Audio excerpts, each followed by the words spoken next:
Welcome to episode. I don't want to put episodes in. No, I don't think I want to do that.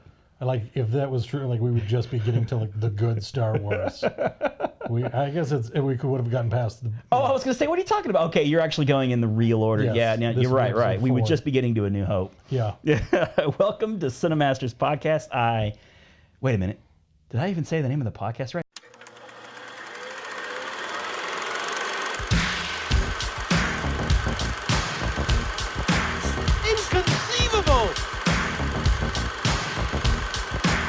In a world where laughter was king, on the edge of space. Ludicrous speed! Go! Get together, have a few laughs.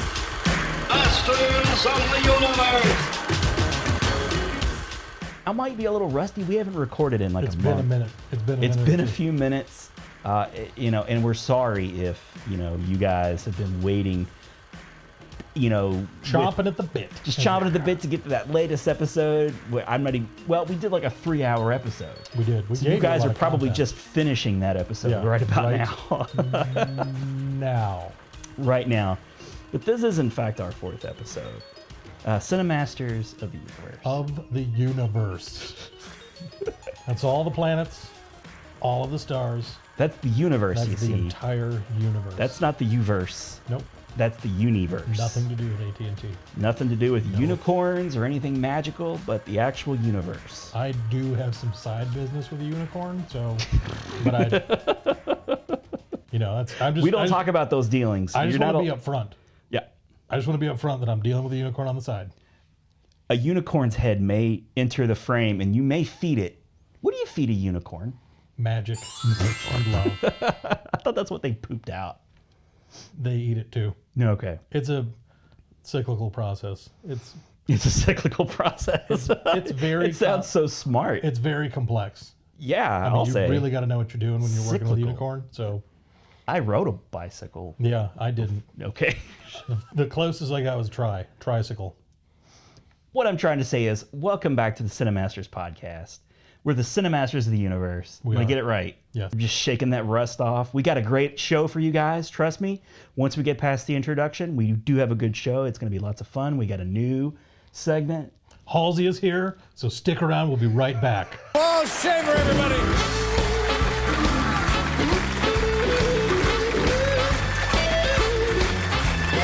I'm your host, Avis, and sitting with me on the couch over here to my right is my co-host, Adam Peterson. We're kind of like the Rick and Morty of podcasts. Yeah. I've come to think of ourselves as, because it's quality. It's grade A quality beef of a podcast. Absolutely. As you're finding out right now. 4 minutes in, we're just now getting past the introductions. The song may have just played. Yeah. I don't know. Smell the sizzle of this podcast. Breathe it in. Hey, but I would like to address the fact that we do have a few fans listening now, which is exciting. It's not just Mitch out on the highway. Cruising around aimlessly. Yeah. Been on the road for weeks. I was working at the gynecologist's office. Yes, where we work. Right. And I got a buzz, and somebody whom we work with. Yes. Tito. Tito, I thought it was a she. It's a she. Tito. Named Tito. Tito. Tito messaged me and said, hey, watching the show, loving it, having a great time. So if you are listening or watching, because as you know, if you're watching, we are on YouTube. Yes. And if you're not watching but listening, you may want to check us on YouTube. Mm-hmm. But that's up to you, okay? We know the episodes go a bit longish. You should do it, though. You should do both. Watch us and just take us in that sweet 4K video. Just taste it. Just smell it. All the textures. Actually, maybe I should bump it back to like 480p because, I don't know if we need 4K necessarily. I'm not much to look at. I'll apologize right now. I'm not. In fact, just listen to us and imagine us however you like. Yeah. Because whatever you imagine is going to be probably more satisfying. Way better. Yeah. Way better than what you're actually getting there. I promise you. Even if you're just picturing a talking ball sack. Yeah. Most likely better than the real deal. Better. Here we are. We're going to have a new segment, like I said before, something we just kind of came up with. It's like you came up with tons of segments, and the show is liquid. We're feeling it out. Yeah, we're just kind of like seeing where it takes us. It's like, it would be fun to be able to, go back and have an excuse to watch old movies. Not that we need much of an excuse. No. But why not do it for the podcast, So we got a new segment that we're going to debut called, What? You haven't seen that? Yeah. You know what you could do right there? Yeah. You get that Little John fellow. Oh. He's known for saying, what? I can't do it well. I should. That's a good idea. I'm just spitballing. Hey, man, you trying to take my job as editor of this thing? You trying to rip it away from me? I couldn't do that if a billion years worth of classes specifically about that. Uh-huh. I still wouldn't be able to spell my name right. I will steal that. What? Okay, but yeah, so that's, what? You haven't seen that? Exactly. And it just gives us an excuse to go back and watch the movies that we heard were classic movies. And you know what? They don't have to be classic movies necessarily, but I feel like it fits the bill for the most part. Yeah. And I don't think we would purposely go back and watch terrible movies that we heard were bad. But yeah, classic movies that we've never seen. And I feel like I might feel a bit embarrassed that I have to cop. I struggle with that. Yeah, I'm gonna be a bit embarrassed, a little bit of ashamed that I haven't seen some of these movies. And some of these movies go back a ways, but it doesn't have to. It could be a movie that came out as, like 5 years ago that everybody loves. I think the thing is, we watch so many movies that if somebody's like, hey, have you seen whatever? Mm-hmm. And we're like, oh, I haven't seen that. Like, you haven't seen that? I'm like, yeah. Okay, I watched 4,000 movies last year. How many? I watched 6. Yeah, you know what? I was busy. I'm sorry. I do that. I struggle with it. I do that a lot to friends of mine but they just ask for it. They're like, I've never seen Star Wars. Yeah, it's like, well, what? You haven't seen Star Wars? You just get the hell out of here. Yeah, why the hell am I even wasting my time with you anymore? But a bit of a lesser of an offense, like I was reading on Twitter, somebody's like, I never saw Goonies, hashtag so shoot me. It happens. Yeah, I was like, all right. Goonies came out in the mid-'80s. From the looks of this person, they were millennial-ish. And that's no excuse. You should still be seeing the Goonies. Your parents are doing a terrible job raising you. They're not bringing you up right. Suck. But so I've picked out a classic movie, and Adam has picked out a classic movie. So we're going to reveal to one another like what it is. I don't know if you've seen the movie that I've seen. You don't know if I've seen the movie that you've seen. We could be lying about that. We could have discussed all of this beforehand. You don't know. No. We're acting right now. We're fantastic. We're doing a little bit of role play. You don't even know. You wouldn't know. You would never I dare you to know. So we're going to debut that. You to know. Then the real meat of the show is going to be the 5 movies that Adam and I are individually. So potentially 10 potential movies that we're looking forward to seeing through the months of March to May. So you could get all March. You could get March and April. You could even get crazy and go March and May and just skip April. It's like, screw April, nothing good's coming out. Forget you, April. But there is a bit of a caveat, Adam. Tell our listeners and our viewers tell Mitch what our caveat is. Mitch. We're gonna watch them, or is that what I'm telling? Yeah, we're gonna watch them. We're gonna watch the trailers for these while we're doing this. No, that's the sweetness of the deal. No, the caveat is we're not gonna mention superhero movies. Oh yeah, I forgot about that. That's part. okay. We should have had a meeting beforehand. I'll cut that out just to not make you look bad. You can make me look bad. Make you look bad. Can I get a donkey sound? I love looking bad. I have made a profession out of looking bad. I'm so good at looking bad. I look good. I look so bad. People are like, that guy looks really bad. It's like, no, so for the months that we're discussing, March through May, there's going to be a handful of small movies that independent films. A few independent movies that a few small majority of you guys might actually go out and see.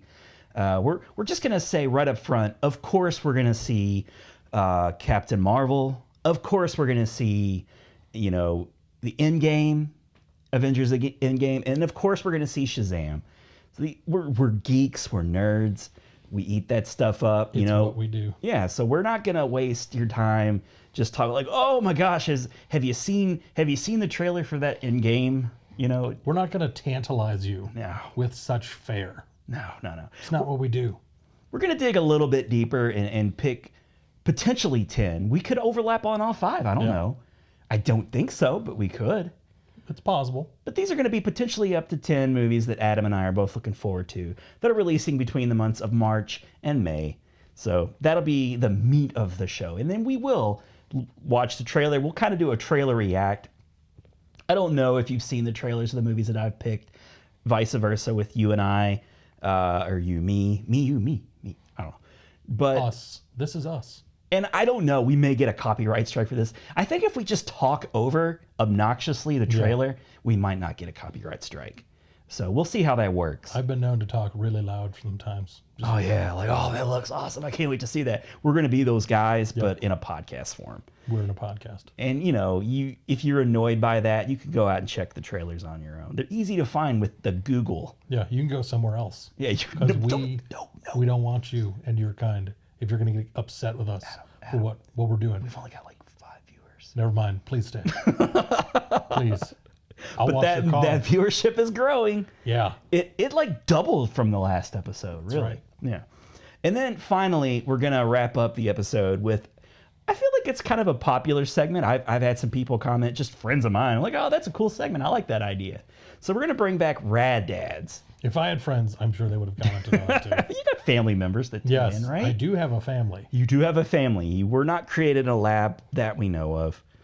But yeah, we're going to end it with Rad Dads, where if you're not aware or if you're uninitiated with what that is, Adam will pick a movie that's a classic again, a classic movie that he's going to show and watch with his kids that they've never seen before. And he's going to talk about, basically how it went over.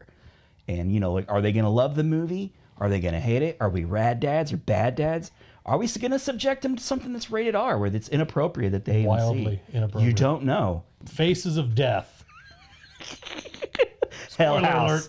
alert. Spoiler alert. That's what I'm going with. I'm going to show my kids some like splatter, like 80s Italian Just horror film. Medical videos. I'm not even picking a movie. Just a series of medical videos that you'd be like, can we stop this? Jesus no, we're Christ. only 3 hours in. Just a bad dad. Yeah. And then that'll be our wonderful 4th episode. And I think you guys will enjoy it. We will have enjoyed talking about it because that's what we do anyway when we're working at the gynecologist. Yes. Where you clean, you kind of clean the gloves, right? Yep. You're that guy. Yep. I scrub all the latex gloves we use. And we reuse them. I don't know if that's sanitary or not, but I'm pretty sure it's not because I'm not even using soap. I just have a sink with hot water. No, I'm just kidding. Well, at least it's hot. At least it's hot. Might be over exaggerating. It's lukewarm. It's tepid. You just have a bucket that you hot. fill at the beginning of the day, and it's steamy hot at the beginning of the day. But by the end of the day, not anywhere near as hot. Not anywhere near as hot. Nope. All right, so let's go ahead and get started with what? You haven't seen that? Adam, would you like to go first? I can do that. All right, you go first. All right. Tell me what movie that you watched for the first time. So the movie that I watched for the very first time ever is a movie called Dr. Strangelove. And it was written and produced and directed by Stanley Kubrick. I love a hilarious comedic romp. Yes. Kubrick romp. He's so known for his comedies. He's a romper. He is a romping son of a gun. I gotta admit, I've never seen Dr. Strangelove. Up until recently, I hadn't either. It's always been on my list. Maybe you'll inspire me to go ahead and check it out. I enjoyed it. I was one of the things I was pleasantly surprised by when you're talking Kubrick. Yeah. You could be talking a significant amount of runtime in a movie. You can, yeah. And this one is, like an hour and a half. Like it was 93, 94 minutes. Oh wow! So he does keep it to comedy length. Very easy to digest, and it gave me a renewed appreciation for Peter Sellers. I think the only point of reference I really had on Peter Sellers, because I've not followed his career, I know he had a Pink Panther, right? Pink Panther. Yeah. That's where I know Peter Sellers from. Right. He's a great comedic presence. He played a number of roles in the movie. And as usual, I was trying to keep along with IMDb trivia. Mm-hmm. I didn't want to detract myself too much from the movie because I'm really trying to pay attention, but I did have it pulled up and was trying to absorb other parts of the movie that I could. And one of I don't know if it was all of his dialogue. I didn't have a confirmation of it, but a good portion of his dialogue, if not the entirety of it, was ad-libbed. So he was. Whoa. Yeah. Stanley Kubrick allowed ad-libbing in his movie? I don't know if there's a special deal with Peter Sellers. George C. Scott plays one of the generals in it, and his direction with Kubrick wanted him to play over the top, and George C. Scott probably one of the most famous roles was Patton. Right? He also played which I've never seen, by the way. It's been a while for me, and honestly, I couldn't. I mean, like if you were like, hey, what'd you like about it? It's like the scene when he's standing in front of the flag talking, because that's the only thing. Yeah, that's all. If you've seen that particular scene, then you're good, right? Yeah, I think that's kind of like the Wayne's World, like exactly Bohemian Rhapsody scene. If you've seen that, you're good. But it was one of the interesting things about the movie itself, because the plot is it's the 64, I think 1964 is when the movie came out. Yeah. I'll just look that up. And the threat was communism. The threat was the Russians and communism and this struggle betwixt the nations in that respect. And communism's not good. They as the government apparently does, they have these plans in place. There are a number of plans that they've come up with. And what happened in this film is a general. That's totally fine. It's on the internet. Oh, you have the internet. Okay. Yeah. This general, he orders this military strike, and it was a reserve in their plans that was supposed to happen in case the chain of command was broken, because normally it would be the president that initiates this nuclear, because that's the whole thing. It's this nuclear strike. Mm-hmm.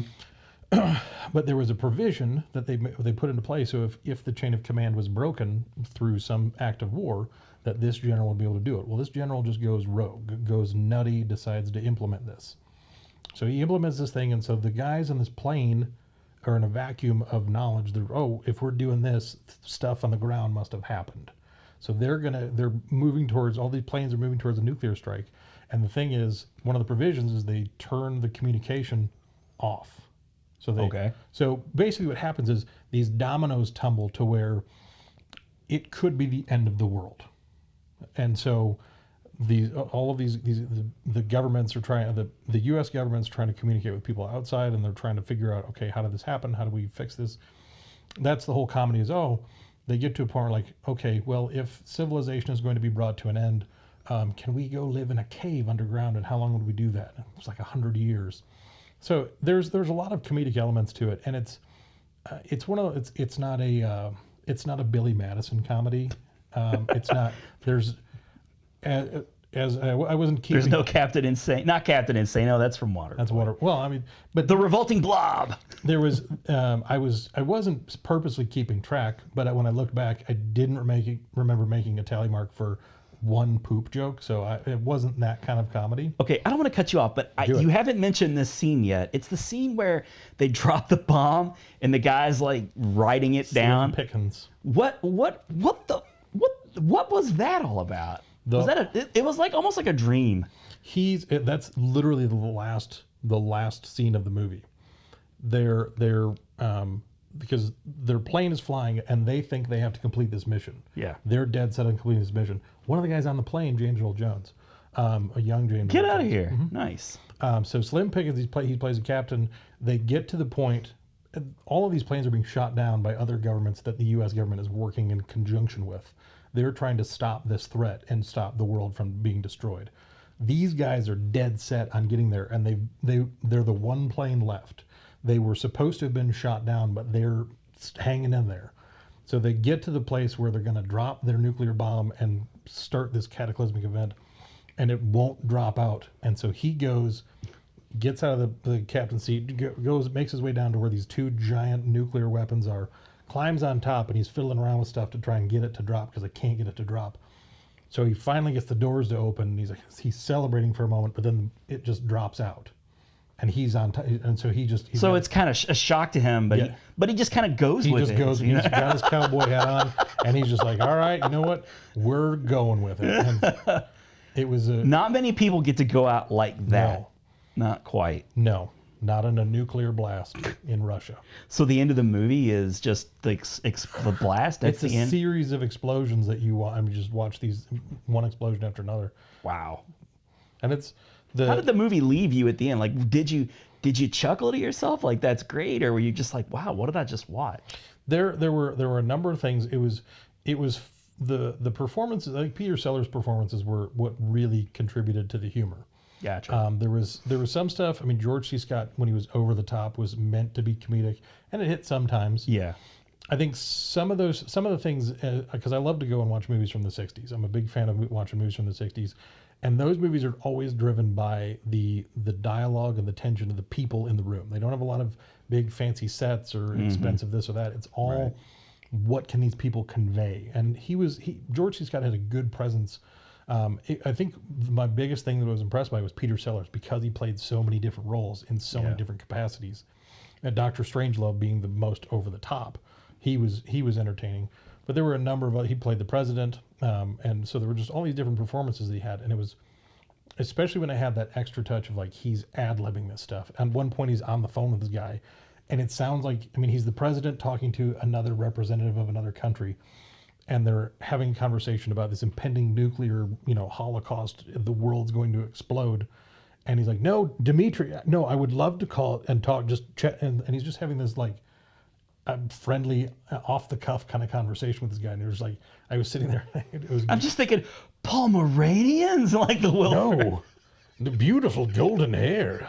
I've got all the time in the world. Oh, wait. I've got a patient in my office doing a real knob job, and that kind of thing. Yeah. It's great. And there's guys all around the table, and he's sitting there just kind of having this chat with Dimitri. Very, very leisurely, out of place. It was really well done. So it's hard because I can't relate entirely to the threat of Russian invasion, communism. Right. I can't.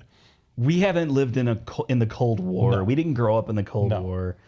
This understandably was on a lot of people's minds. Yes. People probably looked at this movie and it was kind of a relief to just, like, there's that seriousness, but also the comedic element to, you need that, Yeah. If you're afraid of something, sometimes you just have to laugh at it. Exactly. And this movie in and of itself actually impacted legitimate government procedures. After watching this movie and seeing the events as they could unfold kind of within this vacuum, there was some sort of amendment to the process to where they took this kind of scenario into play.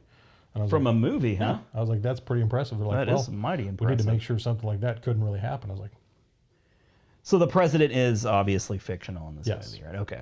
Yep. Cool. So it sounds like you're recommending the movie. I enjoyed it. If it's something that's been on your list, I mean, it's a good, quick, easy 93, 94 minutes. To me, it was very much worthwhile. It was it didn't lose my attention.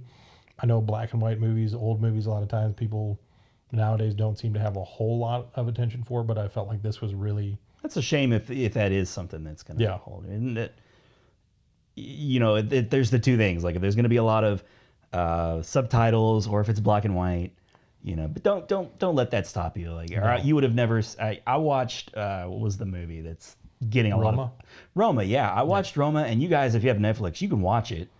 It's actually it has a very good chance of winning. It's probably a bit of an underdog behind Black Panther, but it could win. Phenomenal movie, groundbreaking. It has a chance, and it's all subtitles and in black and white, but the movie will break your heart, man. It's just terrible. It's kind of they're dealing with some really terrible things with that movie. To me, that like there's a lot of movies I go to watch to go to a different place just to experience something fun or relaxing or intense or whatever. But if you'd like to go to 70s Mexico, you should check it out. I do. I know how much you love 70s. I love the 70s. It's a great time to be alive. The fashions, the people, the haircuts.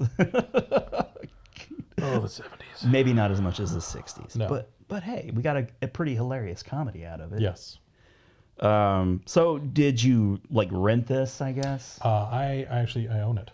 Oh, okay, cool. Nice. Yeah. So I have a number of movies that I own that I haven't watched. It's not unusual for us to purchase movies and then put them on the shelf. Yep. It's not unusual. And it makes you look smart to have Dr. Strangelove. I'm like, just look at this. I got this movie. I got Dr. Strangelove. I know that's math. right. I got a black and white Kubrick. Yeah.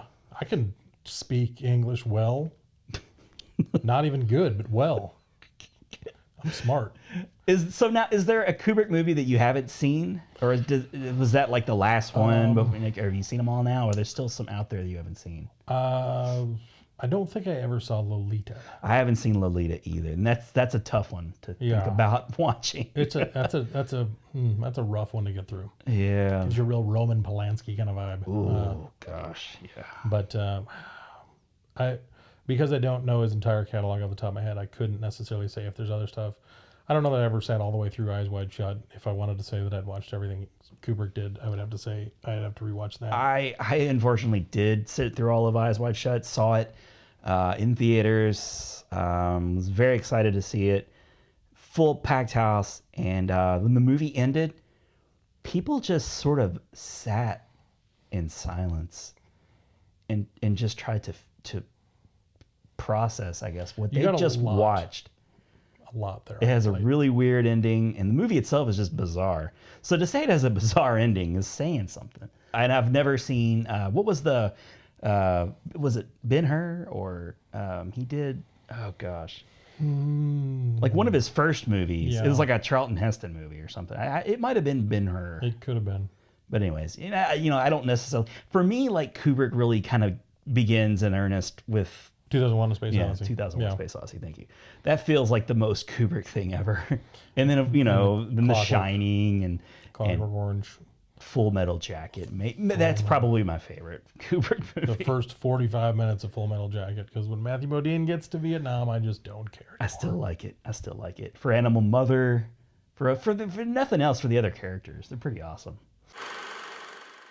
You filthy bully, you filthy bully. So you guys not tasting about him more, eh? You war mustering bully. Gentlemen, you can't fight in here. This is the war room. Okay, so we'll switch over to me. Switch and gears. like the movie that I was like, what? You haven't seen this? Dude, where's my car? I've seen that 100 million times. It's a lot of times. Dude, your dog's a stoner. So the movie that I chose was 1982, is 1982's Dustin Hoffman comedy. 1982s. The Dustin Hoffman comedy Tootsie. And it's funny because in 1982, I was a young lad, and it wasn't in, E.T. I'd seen E.T. It was all about E.T. This happens to be the second highest grossing movie of 1982 behind E.T. And it was everywhere, man. I remember seeing that video cassette, the VHS box of him in that red, like, spangly dress. And he's got the big hair and the big funky, like the old glasses, and total 80s. Glasses. Total 80s. And I just had all I knew is that that was a man and he was dressed like a woman, and I had no idea what else the movie was about. So, and it stayed that way for years. So I'm looking at movies and I'm thinking, what are some, I have tons and tons of movies that I want to watch. I actually did watch a couple of movies because I just couldn't help myself. There's nothing wrong with that. The movie that I was originally going to pick was the Amy Heckerling movie, documentary, Decline of Western Civilization, Part 2, The Metal Years. And that totally was satisfying. And I even watched Cool Hand Luke. Never seen that. Great movie. Oh, it's a great movie. I'd never seen it. I'd seen the egg eating scene like a million times, but I'd never seen the whole movie. He only actually ate 8 eggs in that scene. Is that right? Yes. Damn it, you spoiled it for me. Because, there's that point in the movie where he kind of turns to the side and his stomach, he's sticking his gut out. Distended. Yeah, great movie. But I settled on Tootsie. I wanted to talk about that one. And the reason I even picked Tootsie, to be honest with you, is I just simply looked at the IMDb page. And, I knew Dustin Hoffman was in it, but there are some really funny people in this movie, including Bill Murray, Terry Garr, Commandant Lassard from the Police Academy movies, and Dabney Coleman You can't go wrong with Dabney Coleman. Sleazy 80s Dabney Coleman. No. I don't think he knows how to do anything else. He's like a more I don't want to say friendlier version of James Woods. He's not quite as hard edged as James Woods, but he's every bit as sleazy. Like Yeah. you just want to like wipe him off. You just want to spray him with a hose. But he makes you feel comfortable while you're doing it. Yeah, sure. Like James Woods, you're like, I feel icky doing this. And Dabney Coleman, you're like, I'm kind of okay with this. Yeah, I'm okay with this. He's okay. He's a silly guy. He is. And he usually sticks to comedies, and maybe that's part of why it feels a little safer. But he's doing that like 9 to 5-ish role, very familiar. He plays the director. So I'm going to talk about Tootsie, and if you've seen Tootsie, you're going to be like, duh, I've seen Tootsie like 100 million times. But I found it really interesting. Like I said, Bill Murray is in it, and he's great. He plays Dustin Hoffman's roommate, and he's only in like 5 or 6 scenes. And this is post Stripes, but pre Ghostbusters. So he hasn't quite exploded into that, superstar. Like Stripes was big. But I feel like when Ghostbusters came out and around that time was when he really took off. That really launched him. That just out there. But he's got about 5 or 6 scenes, and he's facing each and every one of them. And he's just perfect Bill Murray. Terry Garr is pretty hilarious. She plays a friend of Dustin Hoffman, who is, by the way, an actor. And the reason he's dressed in drag is because he wants to land a role. And for whatever reason, Terry Garr is his friend, and she's kind of, Terry. You know how Terry Garr is usually. You know that Terry Garr. You know that Terry Garr. She's hilarious, but vivacious. She's a bit. She's vivacious. That's exactly what I was going to say. I knew it. She kind of plays like a tentative, type character a lot of times. And the problem that she has in landing this role is they're looking for a more assertive woman, and it's a role for a soap opera. Dustin Hoffman just cannot get a role, He's too much a perfectionist. He's a pain in the ass. Directors he goes for roles, and nobody wants to work with him. And his agent, who by the way is also really good in it, he is I want to say he's the guy who actually directed Sidney Pollack.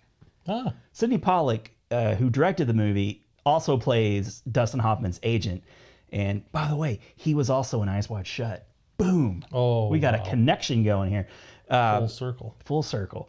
He decides he's going to take any role he can because his roommate Bill Murray is also a writer, and he wrote this great, movie. And he's like, you know what? If I can't get anybody to hire me, I'm going to make enough money so that my friend director can make his movie, and he'll give me the best role in it.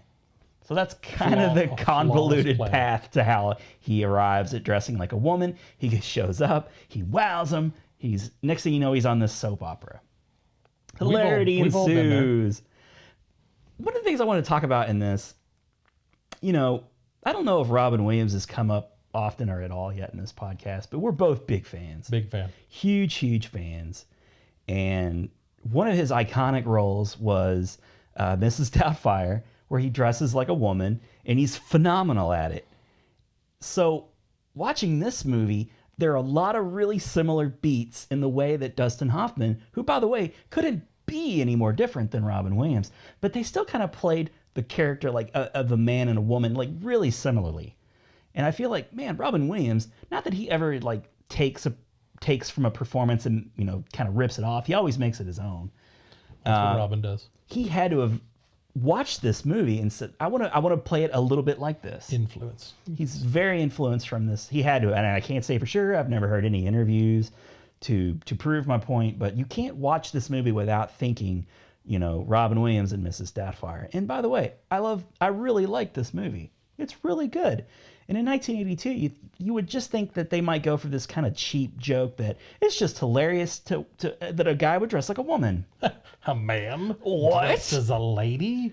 That's certainly not a thing. No, but it's a bit woke for 1982. It is. He's so convincing as a woman, in fact, that Jessica Lange is the other big name in the movie. Very hot, very, very seductive Jessica Lange. Very just cute as a button in this movie too. As she does. As she does. So he's trying to woo her, but oh gosh, he's so they working on the soap together, and he can't, he just wants to show her that he's this, great guy, and of course she like confides in her and like they get to know each other real well because she thinks she's a woman, and that whole thing right there. It's a catch-22. Ooh, it's a catch-22. It's a classic catch-22. But her dad, Jessica Lange in the movie's dad, actually becomes attracted to Dustin Hoffman in the movie, and it deals with that in a really kind of sweet. You would. I was worried, like, oh, is he going to humiliate him? But they don't. They come to a point in the past where they kind of like they deal with it in a pretty good way. This movie just feels progressive for 1982. Who knew? And it's it got a little boring just before the end when he kind of spoiler alert, he does reveal on the soap opera, he takes off all of his makeup and he reveals himself to be a man. And then of course, since it's a soap opera, people are like, is this part of the soap opera? But when that happens, of course, everybody finds out, including the woman that he likes. And they in the end, I mean, I would think that in reality, that would just kind of like, this wouldn't end this way. Yeah. The show would most definitely sue him. She wouldn't want to have anything to do with him. And then Bill Murray's her movie may or may not get off the ground. I don't know. That's the thing I wanted the most. I wanted to know. I really could have used more Bill Murray in this movie. I say that about literally every movie I've ever watched. Every movie you ever watched, Bill Murray. Every movie. As I was watching Doctor Strange, I was like, where's Bill Murray? He could be in that. He could have been. He could totally be in that. But I love that I watched this movie because here's this like little hidden gem. And if you're a huge Bill Murray fan, you probably like, well, duh, yeah, he was in Tootsie. But he wasn't headlined in it. And he doesn't try and steal anything away. Like, this is a Dustin Hoffman movie, and he's great in it, by the way. And I think the only person to win an Oscar for this was Jessica Lange's character. But, I mean, I think just about everybody was nominated. There you go. 1982. Who won the Oscar for Best Movie that year? I don't know. It wasn't E.T. I think it was Saving Silverman. Maybe. It must have been. Was that the version where Neil Diamond was the... Diamonds in the Rough. Diamonds in the Rough. What a great band name. Perfect. Good stuff. I actually like that movie, and I own it on DVD. Love that movie. I'll buy anything. Dude, you been pinching loaves out there? I play croquet on that lawn. But I recommend Tootsie. I think you guys should check it out if you hadn't seen it. It's a movie that ages quite well. You couldn't wear pants? No, pants, I can't. What about this thing? No, I don't have the right shoes for it. I hate the way the horizontal lines make me look too hippie, and it cuts me across the bust. I think we're getting into a weird area here. Aside from the cars and stuff driving around, it seems like the kind of movie that you could just they would make. And I'm surprised they haven't remade Tootsie. It's sure it's coming. with a woman cross-dressing her like as a man to get a role. I mean, that's kind of the thing, right? Flip it around. Give the old flippy floppy. I'm getting so like kind of frustrated with all these reboots with the gender swapping, and I don't even care. Like the Ghostbusters thing, I don't even care. I saw that like lineup of actors, and I was like, that's great. I love all of them. I don't care, but don't just do it to do it. Do it because it's a good thing. I hope because it means something. As I was researching for the show and looking at movies that I'd be interested in seeing, and I hope this isn't one of your movies. I don't think it will be, because I'm sure you would have, if you've seen it or if you don't know what it is, once you hear the premise, you'll roll your eyes as hard as I did when I saw it. But they're doing a Dirty Rotten Scoundrels reboot with Anne Hathaway and Rebel Wilson as the con. Oh, God. And at the end of the trailer, they're like, the girls can be just as bad as the boys. Or something like, I'm like, oh, because it's not called Dirty Rotten Scoundrels. It's called something else. But it's clearly Dirty Rotten Scoundrels. But they couldn't resist at the end. Steve Martin and Michael Caine.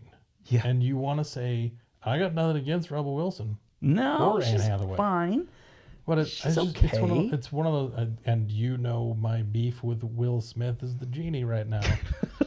It runs deep. He has nipples. It runs deep for me. My disdain for the Aladdin movie. But it looks terrible. It's one of those things where it's like I don't get on the high horse all that very often. No. But there are some movies that it bothers me. And the example I've used a number of times as of late is the new Jumanji movie that came out a year and a half ago. I love the movie. Yeah, it's a good movie. I'm a huge fan of the original. Yeah. Robin Williams again. I mean, I watch the regular Jumanji, I don't know, 5-6 times a year. So I watch the regular Jumanji regularly. And so when they made the new one, I was excited to see it. Love The Rock. Great cast, great movie. Watched it a number of times. It's good. It's got a few nods to the original. Yep. But in and of itself, outside of the vehicle being a game that gets them into this other world, it has nothing to do with Jumanji. Very little. There's a The jungle. book or the movie, the original movie, it has nothing to do with any of that. Yeah. And so it's one of those like, the only reason you put Jumanji in the title is because people see Jumanji and their brains will think, oh, Jumanji, I want to see that. I bet you all the 90s kids are going to want to go see this just because it has Jumanji in the title. And you know it. I was interested in it. I mean, I like The Rock. But again, they were shoving The Rock down everybody's throat. Like there's going to be a Big Trouble Little China like reboot. I don't know if they're doing it anymore, but there for sure was going to be one. I think they're still doing it. I want to say it might be a sequel at this point. They can't decide if they want to be a reboot, a remake, a sequel. Well, they screwed up because they didn't even ask John Carpenter if he wanted to have anything to do with it. What's wrong with these people? Who's going to score the movie? Who's going to score that movie? I tell you what, those kids from Stranger Things are going to do it. Let's get that Moby. Let's get that Moby. Nobody's uttered the word Moby in 15 to 20 years. Let's get He's Moby. going to appear as a genie. Yep. Poof. It's Moby. Anybody want anything like remixed? Just Moby. Just me, kids. Get some Moby in there. Just shove some Moby. That should be a thing we're all saying. Let's let that start up. Let's bring Moby back. Put some Moby in there. Can I get some Moby in this? Can we get a little Moby on that? Over here, please. Oh yeah, Moby, table 3. Waiter. A little bit of Moby. I guess there's not any Moby on this table. We got a problem here. Just say when on the Moby. Maybe that waiter guy that you love so much from the last episode that invites himself into the conversation. Oh yeah, gets down on the. What are you guys gonna hear? We're not friends, okay? I don't. If you recommend something, I'm definitely not gonna eat that. Yeah, I'll definitely. I'm gonna need some Moby right away to forget this experience. Jesus Christ, where were we going? Oh, I brought up remakes and stuff. Yes. So Tootsie, I don't know if they would do it. It feels like the kind of movie you can just leave it alone, but I'm surprised because they're just rebooting everything nowadays. And yeah, for God's sakes, and I guess you didn't know about it.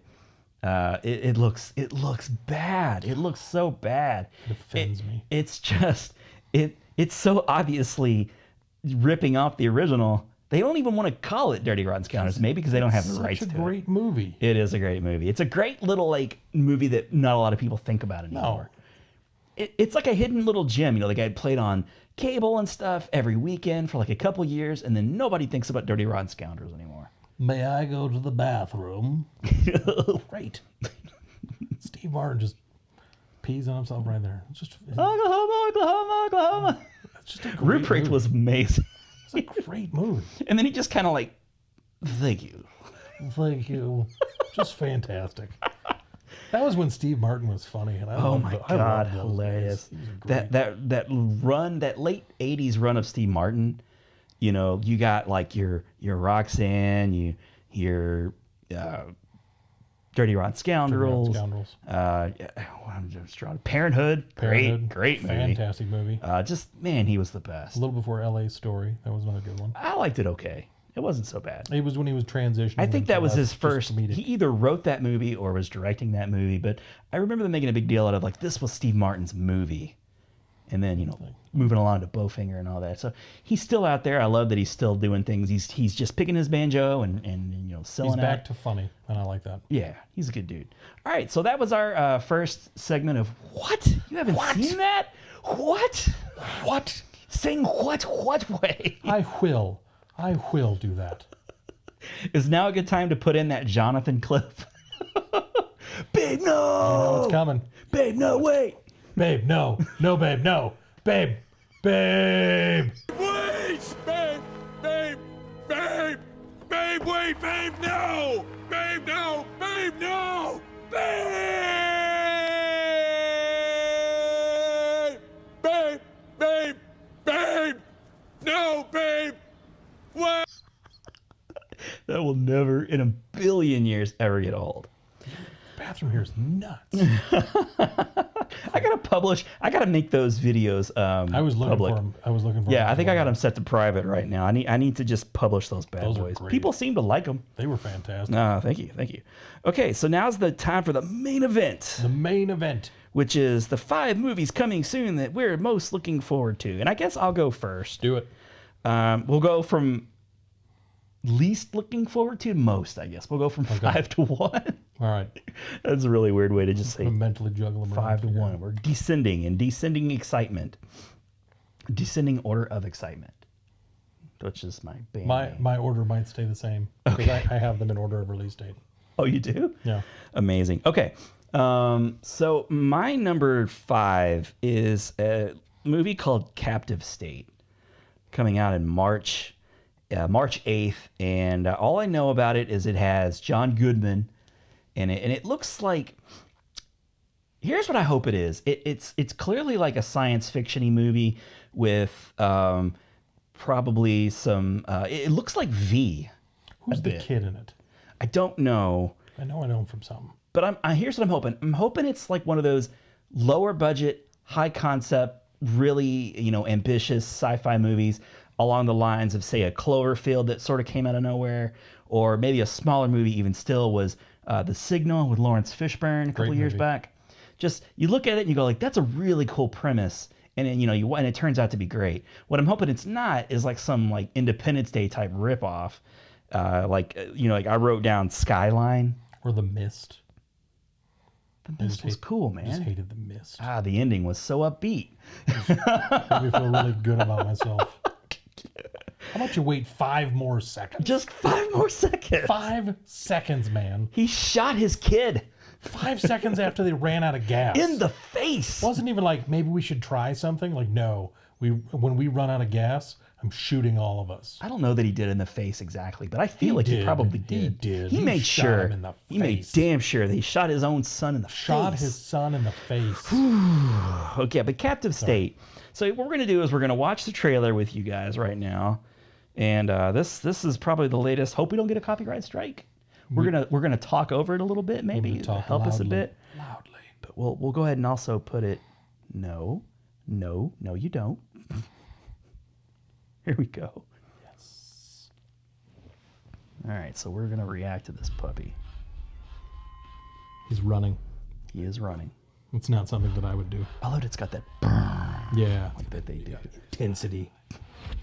There's police. Yep. So I don't know who that kid is. Oh, I think he's the kid from Equalizer 2. That's where I know. From what? Equalizer 2. Yeah. Oh, the kid. Yeah. The painter. The painter kid. Focus features. Love focus features. Good track. I will almost watch anything they put out just because. Work for me. I love John Goodman. He's had a really good resurgence. He's He come has. back around, and I'm happy about This that. scene is awesome. Oh, what the hell is it? Something happened. Something bad happened. That was abrupt, and it happened. That was the kid as a youngster. Something happened to his family. Like, the spaceship looks cool. This feels like this could be like a continuation of The Arrival. Ooh, good call. That would be cool if there was some kind of no, there's not, but They got our full operational support. full operational support. It's alive. They gonna take everything. And it gets a little hip hoppy right here. Yeah. Kind of makes me want to say the word dog. Makes me want to call someone like, yeah, dog. Yeah. Digging the soundtrack already. Oh yeah. Kids are gonna love it for that. Yes. They're just drawing the kids in. If there's one thing I know about kids, it's that they love hip hop. But see, what is this movie? It's like, is it like? Oh, and I love her. She's great. Vera Farmiga, she's great. Is it The Arrival? It's like, There's- that's straight up out of Armageddon right There's there. something going on here. That's the scene that worries me. Every revolution, not just some of them, every revolution needs a spark. A Nicholas You're just spark. reading. What the hell was that? Birds are bothered. It's never a good sign. When birds start doing things in unison, I get nervous every time. It's just, Yeah, it looks there's- so interesting. Things are happening, and they make you feel uncomfortable. always like that when something flies in over a large area. Why is it always a stadium? Why are they always picking on that? So anyways. Just sports. People seem to like it. People and their sports. Yeah, so Captive State, that is my 5. Now, when you see that trailer, like, what do you think it's going to be? It does a good job of keeping you guessing. I like that it gives you just enough to know, okay, there's something going on here, and there's layers to it because there's the things, and then there's also this ominous kind of government police state. Right. So it evidently, and I don't know how they're gonna. I'm not sure how they're gonna get to this, but it's a futuristic movie where the aliens are promising peace. Yeah. No crime. Like I ever believe that. You never trust an alien, especially when they drop in over top of your stadium. You seen Mac and Me? No. You can't trust those aliens. The expressions on their faces. Just constant surprise. No. Don't rewatch that movie. No. It's if you had an enjoyment, like if you remember seeing that when you were a kid and you enjoyed it, just leave Cling it there. to that. Because it is so bad. If you try it again, it's just going to ruin it. Ugh, for good. So yeah, there's that element to it. There's the element to where, like, John Goodman, is he like leading a resistance of some kind? Is he a good guy? Is he a bad guy? I don't know. That's right. Like, I can't tell if he's good or bad. John Goodman he's really doing a good job. Like, he can play a bad guy now. Is this a weird reprisal of his role in Arachnophobia somehow? I don't know. Are the aliens going to be like bugs? And maybe. Perhaps. How cool would that be if that happened? And I called that on accident. If this were a sequel, a spiritual sequel to Arachnophobia, I will lose my mind at the theater. I'll be sitting there in the theater like, holy crap, I totally called this. No one will believe me until they watch our podcast. If Jeff Daniels appears, get out. Yeah, so you watch the trailer, you're tantalized. That's all it is. And it, like I said, it could be good, like it could be like The Arrival. It could be, a bit more like The Signal, or it could be like Skyline or some other generic wannabe movie. Like, it could just end up being a worse version of The Arrival. That would be disappointing. It would be. But I put it in at 5, when really it's like 8 when you add in the superhero movies. Yes. What is that on your list? It's not. Cool. It's coming out really soon, March 8th. So if you're, listening to this or watching this, like, you're pumped. Right around the corner. You're just right around the corner. So that's my number 5. I don't have a whole lot of stock in it, but it intrigues me just enough, and I will probably go see it. I'm really interested in this movie. It's got all the tent poles of a good thriller. Yeah. Okay, what's your number 5, man? Number 5. I got to get ready to pull this thing out, too. I'll try and talk a little bit about, just to stall for time. I'm going to go to Pornhub. Yeah. This would be very different if that's what we were watching. This doesn't seem... No, why is the pizza guy... I don't remember that. This old movie again? This old chestnut? It's Rebel Wilson. My number 5, it's coming out soon too, is the 15th of March, The Hummingbird Project. Oh, that looks interesting. That was on my list, actually. Jesse Eisenberg. Love Jesse Eisenberg. He's really grown on me. Like, I did not care for him as Lex Luthor, but he really has the ability to play like he used to be like a Michael Cera kind of guy. You cast him as kind of the awkward, nerdy kind of guy, but he's he's really kind of come into, like, he can have a diabolical kind of presence, a driven, like, and I feel like that's what you get out of this. My favorite role of him ever was in the Facebook movie. Social Network, yeah. Yeah, I loved him in Social Network, and I got a vibe from watching the trailer. Let's watch this one together. Let's do it. So this is The Hummingbird Project.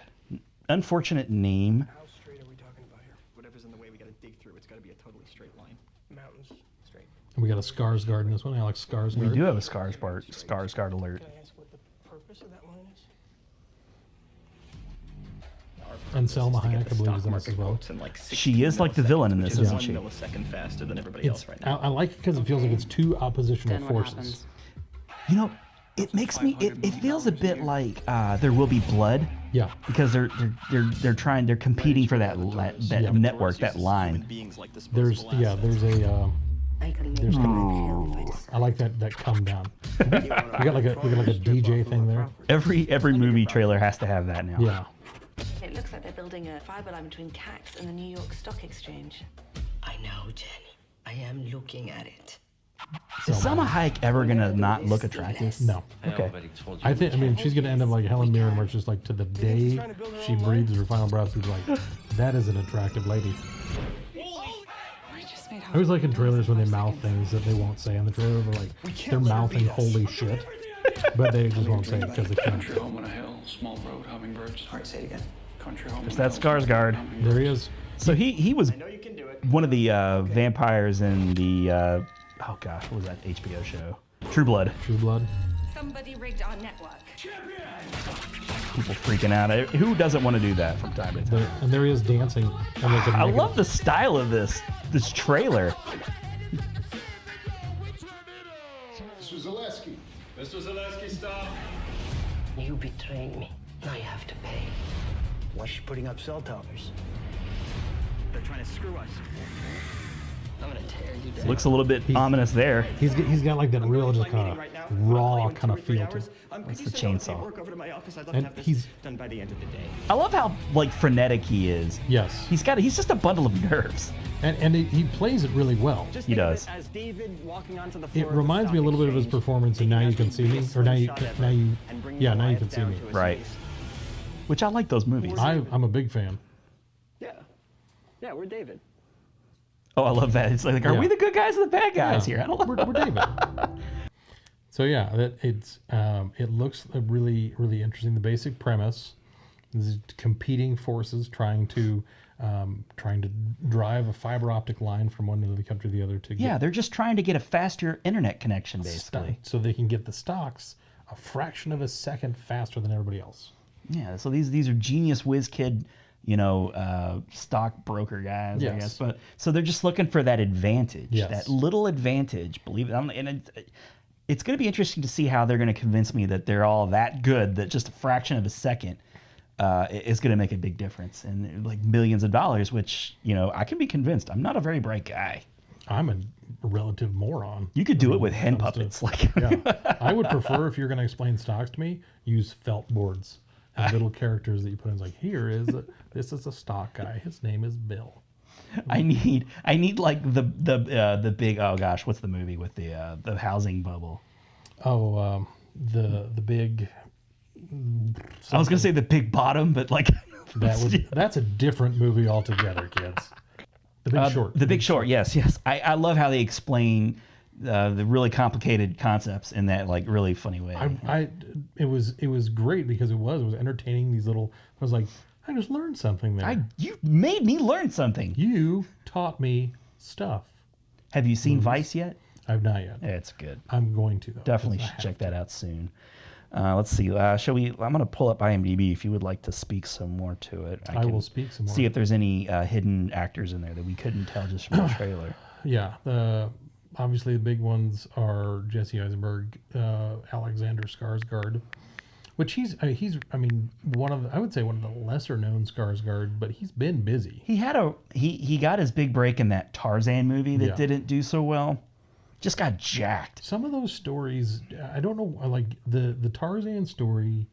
Even I've yet to see it, and it's out on DVD now, and I really want to see the new run. I'm not interested. Some of those stories they keep. Why do they keep making Tarzan movies? Nobody cares about Tarzan movies. It's got a ton of like really interesting actors in it, but nobody gives a damn about it. It's like, quit making them. Stop. It's like they keep making Robin Hood movies. Yeah, it's a free property. People just keep trying to make the movie. So I was trying to look at the director, and I cannot pronounce his name. It's like Ken Union. It's one of those that are like, it's when. And It's, I was like, no, it's not. It's like a Korean name. Yeah. So like I can't see what. So he's directed some other stuff here. Let's take a look. Two Lovers and a Bear. Never heard of it. War Witch, Truffle. Any of those movies look familiar to you? No. So I love the style of the trailer. Yeah. which I'm assuming they're going to be true to the movie. I would hope so. Sometimes they fake a trailer to make it seem more interesting. They like, do. you know, what was the one with Will Smith where he played Deadshot? Suicide Squad. Yeah. Oh man, what a we were robbed there, weren't we? It kind of was. The movie was kind of like the trailer. It met my expectations. When will I ever learn? It was a DC comic movie. Shazam looks cool, man. It looks really good. That Shazam. might be my actual, like, I mean, you know, Endgame, obviously, #1. But I feel like Shazam has supplanted Captain Marvel now. Which it's funny because actually Shazam is in the DC universe Captain Marvel as well. They're literally both named Captain Marvel. Why would they do that? Why would they do that? Captain Marvel, on the Marvel side, copyrighted the name before DC did. Those bastards. So now they have to call him Shazam. They still make references to Captain Marvel in the comics, but it's fun to say Shazam, so they won in the end. Shazam is a ton of fun. It is a ton of fun. That movie looks so great. It really I cannot wait to see that. Zachary Levi's great casting. It really is. When they cast well, I mean, like, I won't see the fish guy, Aquaman, until it's, you know. You give me the fish guy. Until it's unavoidable for me. It's like, good. It's good. It really is. That's what people keep telling me. It's good. It's decent to good. It made my 10, I think. Wait, hold on. Let me talk to this perch. Fish, come here and tell me. He doesn't really do it. He uses the fish powers in a way in the end. It's not so bad. It's not too corny. But Jason, I mean, the two concessions I made for that movie, James Wan is a good get for a director. So I'm not surprised that it did well financially. Very wise there. Visually, he's a great director, and I will not fault him for being involved with a DC Comics movie. And Jason Momoa is great casting for it. So if you're going to make a DC, they're starting, and they have another opportunity to cast Batman. And if they cast Robert Pattinson as Batman, I guess Batman will just be dead to all of us. I'm looking at the cast. I think they spent all of their money on the top 3 people. We got them up front. We got them all up front. There we go. There's not a little surprise nugget like, oh wow, they got, you know, Tom Selleck's in this too. That would be amazing. Oh my gosh! Even if they could just get his mustache to make an appearance, I'd watch it. Oh my god, I could deal with some Tom Selleck. I'm always down for some Tom Selleck. So yeah, the Hummingbird Project, you know, it'll probably be in and out of theaters fairly quickly. That'll be a quick one. That one could be one that I will wait. I tried to pick movies that I'm excited enough to go see in theaters, but that does not mean that you can't have a movie that you're just excited to see, but you know you're smart enough to realize that people are not going to flock to it. Yeah. It's going to be out soon on Netflix streaming before you know it. And I hope to remember, because it's the Hummingbird Project, the title is weird. Yeah. I don't love the title. It's like a peppermint. Oh, Jesus Christ. Why are they going to call it? I guess they're going to explain the Hummingbird Project. They touch on a little There'll bit be a of the hummingbird float past in a frame for a few seconds, and that'll be your justification. They flitter about, and they're intoxicated. People love hummingbirds. They do. I love hummingbirds. They're wonderful. What's not to love? Okay, moving on. Number 4? Number 4 for me. So I had a pretty good sized list of movies that I kept shaving off. I'm like, right there, you can see Hummingbird Project was one of my ones I shaved off. It is shaved right off. This movie kept finding itself in and out, in and out. I don't even know when it eventually does come out, April 5th, Pet Sematary, whether or not I'll go see it. Because the first one, I don't like the first one. And not because it's a bad movie. It's scary, man. It makes me uncomfortable. In a way that like Fire in the Sky makes me uncomfortable. I don't like knowing that the kid gets hit by a semi. Gender reverse once again. Now it's the little girl that's going to get hit by the semi. By the way, Twitter, grow up. Yeah. Jesus Christ. Stop it. There was a whole to-do on Twitter about how, oh my gosh, they gave away the movie. And I thought, oh my gosh. So I avoid the new trailer, because I'm like, oh my gosh, I don't want to ruin the movie. So when we watch this trailer, you might want to just understand that this is a remake of a movie that's been out for 25 years. The movie already exists.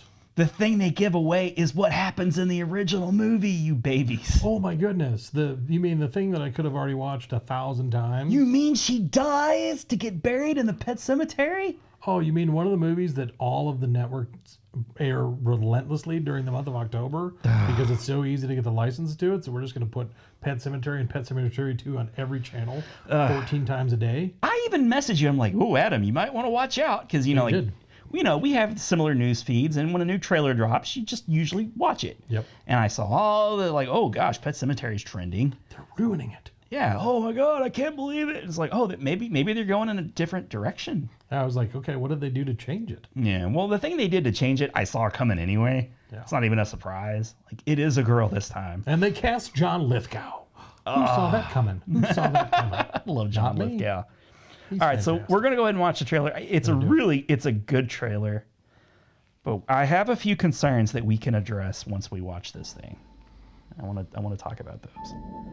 In the woods There's today, the scraggly woods. LA discovered a charming The tone is landmark. on point. Yeah.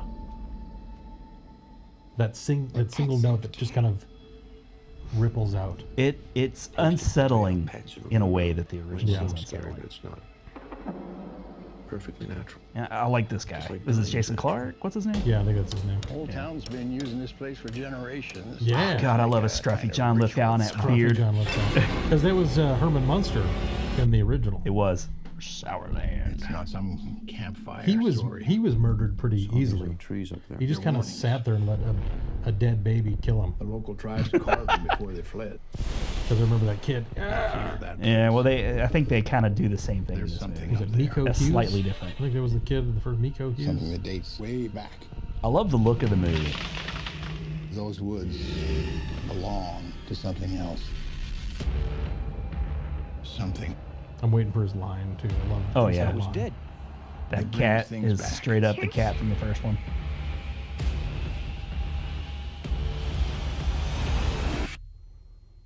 Oh my God! The little girl dies. A child. Thing you're doing. What? But they don't come back the same. Daddy. What's going on? Things are amiss. Yes, things are amiss. Walking slowly on a wood floor. Hug your daughter. Oh my God, she's getting mud all over the place. I should never have shown you that place. No Your shit. child is not the only thing that will come back. It makes you feel like it could be a Harriet Henderson's remake. You are just nailing the I wish these movies would actually be. Ah! Don't like the jump scare insinuations. They're Oh God, Zelda. Ugh. Sometimes dead is better. That's the line. I love that. Sometimes dead is better.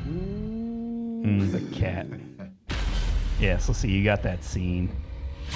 Oh God, that's another scene that scarred me for life. Like, the tendons. Yeah. Oof. Okay. He got him. So right in the back of the foot. That is a solid trailer. I'll give them that. They nail the tone. I'm not so sure about the possible jump scares. I'm not getting that like kind of James Wan kind of feel that I love, where Not quite as nuanced. they really play with your senses and the positioning and the spacing of the scares. Like, I don't really get that at all. So I'm afraid we might get some cheap scares. We could, but the kids, I don't know about them. Like, I don't really remember like there being all that many of the kids in the original thing. Is this going to be?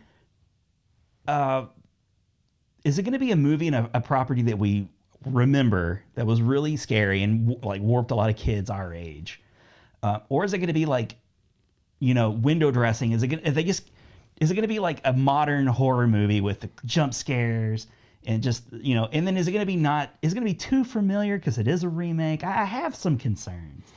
I don't know if it's going to be a slam dunk for me, and I don't know if I'm going to go see it in theaters, but it's placed in a way, like I said, it's April 5th. It's in a spot that I just may get bored one weekend and go like, you know what? I wouldn't mind feeling a bit uncomfortable.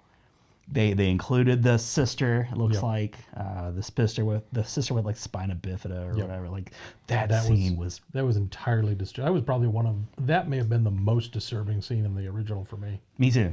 Oh God, man, I couldn't take it. I think I had to stop watching at that moment. What I get the feeling of in the trailer that I like about this one, that I feel like that I like more than the original, is it feels like they're giving the woods and the entity itself, I feel like has a stronger presence just based on the trailer. Like it was in the original, it was really kind of more like the medium by which you got, you know, this, like something died, you put it in the pet cemetery and it would come back. Yeah. And it was just kind of like, oh, put him in here. Oh, now we have the creepy kid. We got the cat that's, you know, it's all of these things. So the cat that needs a bath. Exactly. Yeah. It's like, this cat seems to be deteriorating at a really disgusting rate. And no one seems to care. It's like, hey, here's an FYI for you. Cats are not hard to come by. So even if you, like, I know it was like, oh, but it was Whiskers and we loved Whiskers. Like, I get that. But you know what? All you have to do is like walk 10 feet outside and there is another cat. Whiskers was getting busy. You could just have that cat. There are cats available just wherever you want to get it. Oh, there's a cat. There's a cat. It's the same cat. It's a clone cat. You can go get a new cat. Yeah. You don't have to be like, oh, our cat died. Let me take him out to this evil cemetery so he can come back to life. And then, cause it's not like you're getting the same cat back. It's an evil cat now. Yeah. And I was like, I don't know how you tell the difference between like a normal cat and an evil cat. Like, does he just not lay around as much? Is more like stabbing? I don't know what an evil cat does versus a normal cat, but I like in this one that they're like, okay, seems to be more of a story and a presence to the woods and the cemetery itself, to where the kids in the masks that are showing, like that plays a role. And I like that they kind of gave, I mean, it's called Pet Cemetery, so it's like that feels like the entity itself has more of a role, and I like that. Yeah, it would be interesting if we get some more lore from the entity itself. I would dig that. And I have a feeling this movie is going to do well. It was a huge, huge success. Obviously, they greenlit this with figuring that people that are going to want to go see it are going to want to see this too. You're probably right. If this movie does well, are we going to start getting more remakes of Stephen King movies? I know there's a few that are already. Isn't the Langoliers possibly is in the works?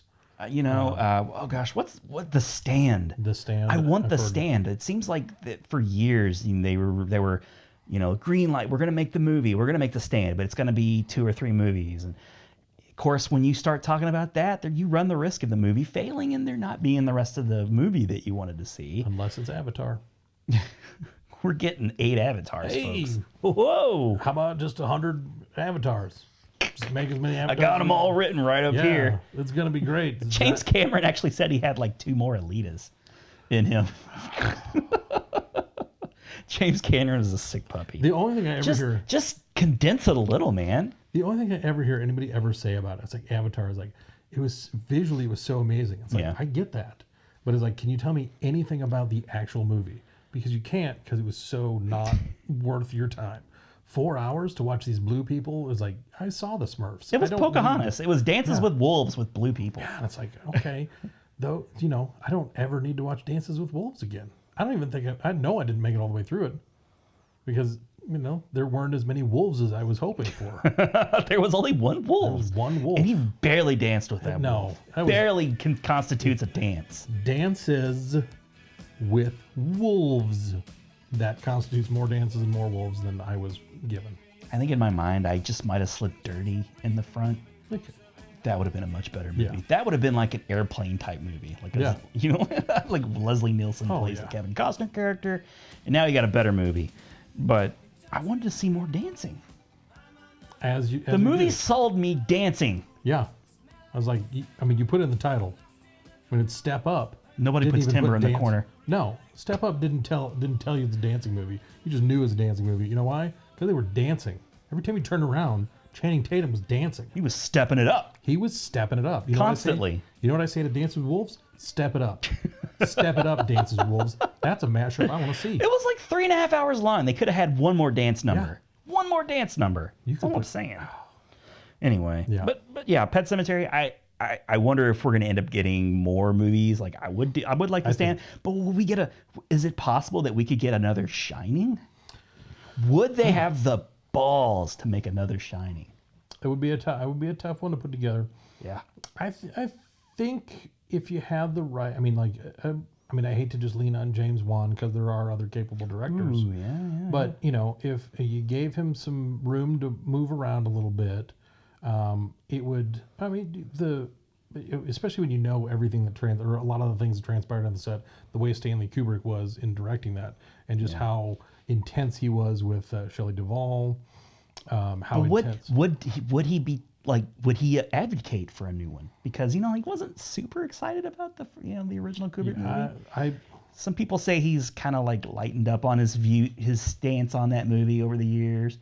Some people say it just depends on when you talk to him. Like he's prickly about it and he's accepting of it. But would he be okay with that? I want to see Maximum Overdrive remade with Emilio Estevez.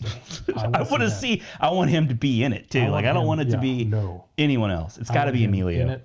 In it to win it, Emilio. That's all I'm asking for. But seriously, the one other movie that popped into my brain that I could very easily see them doing a remake of is Stand By Me. Yeah, I can see that. That could be another one. These are the movies that are picking. Is like Pet Sematary, not even close to one of my favorite Stephen King movies. Yeah, it's unnerving, it's unsettling, it does what it does very well. But it doesn't resonate with me very well. Like I don't love the idea of the dead kid, man. He's got, really in the pantheon of everything they put together, he's wildly famous author and had a number of his books, turned into movies. Oh yeah. But it's when I was like, I can go through a lot of them, and I recently rewatched Christine. That's a good one. That's a really good one. Yeah. It holds up, but it's when I was like, Carrie.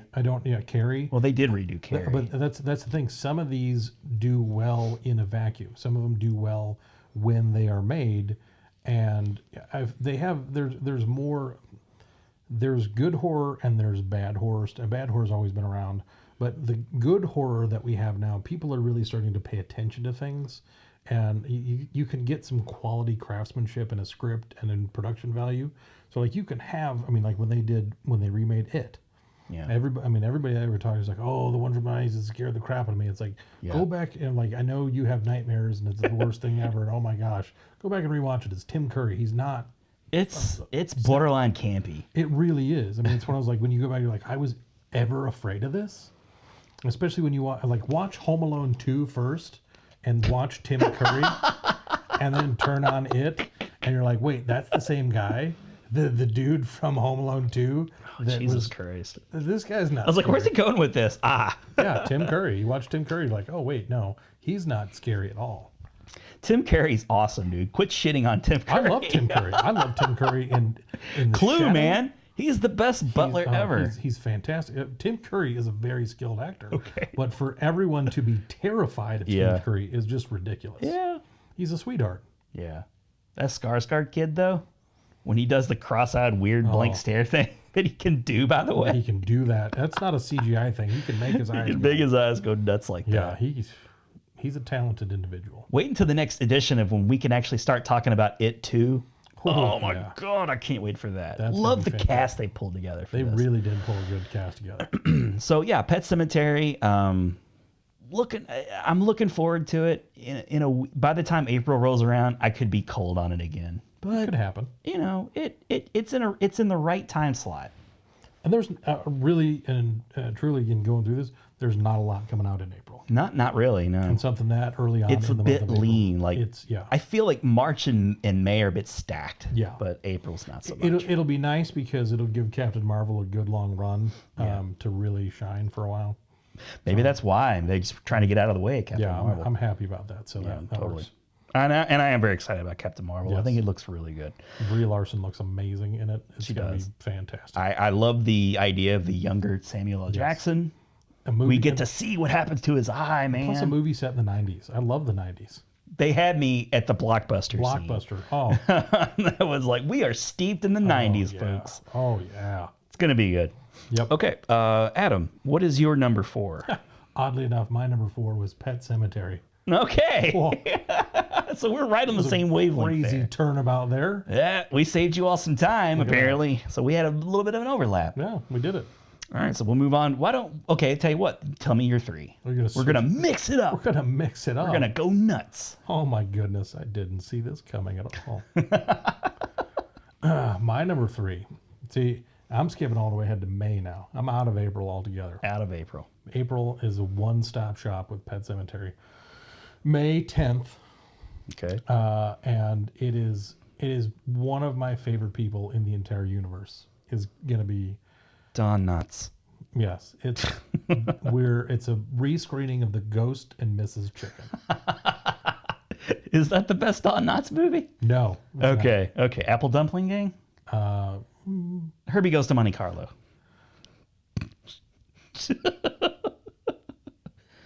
Sure. Okay. Mr. Roper the movie. Mr. Roper the movie. I love Don Knotts. My favorite person. One of my favorite people in the entire world. Oh, I think I know what you're going to say. Ryan Reynolds. Detective Pikachu? Doing the voice for Pikachu in Detective Pikachu. All right, I'm going to pull this up. You can speak about how... So, not a Pokemon fan, right? I was into it for a minute when I was in high school. Okay. It has been around for a while. It's been around for a while, good 20 years or so. And I enjoyed the addictive nature of the game. I didn't really care what was going on. I just enjoyed the idea of you had to catch them all. Chin Pokemon. And that I wish there would have been a Chin Pokemon game because I would have played the crap out of that. I would have wanted Chew. Yeah. I love Chew. It's just Chew. Trey Parker and Matt Stone. Give us that movie, please. Yes. Give us a Chin Pokemon movie. Ryan Reynolds is a beautiful actor, person, human being. When I was reading, and this movie came about fast, man. Yeah. The news started popping up around towards the end of last year, I guess. Ryan Reynolds is going to be the voice of Pikachu. But really? Do we need this? I remember when we first started talking about this, I had no frame of reference for this Detective Pikachu as a thing. Yeah. I was like, okay, like I have enough wherewithal. I remember the cartoon, and I know there've been a zillion movies, and like I'm pretty sure Pikachu just says the one thing, and I was like, this doesn't make any sense. But I was like, all right, I'll go with it. If Ryan signed on, I'm okay. I'm on board. It's all good. And then I saw a trailer. I was like, oh, right. The trailer does look really. We're gonna get to that trailer in just a second, but yeah, Logan has the game on 3DS.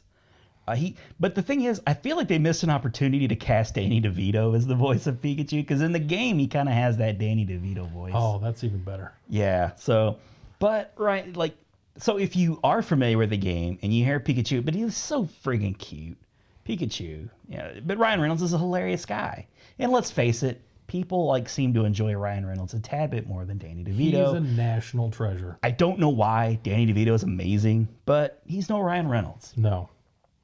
See, I would like to see a miniature version of Deadpool as with Danny DeVito. Oh,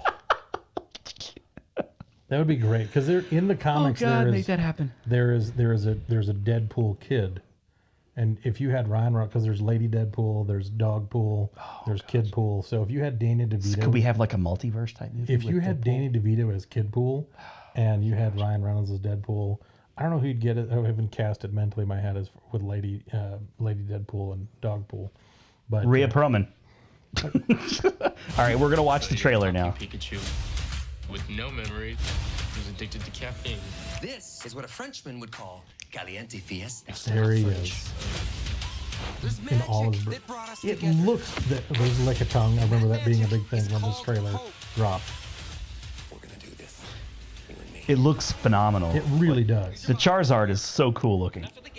And it's the kid from the new Jurassic World. Yep. And I like that. You get the Pika Pika and then go right back to the Ryan Reynolds. Yes. It's like a Look Who's Talking, but with Ryan Reynolds as like Pikachu. And I'm curious how far they're going to let him go, because there's a real body kind of nature to Ryan Reynolds' humor.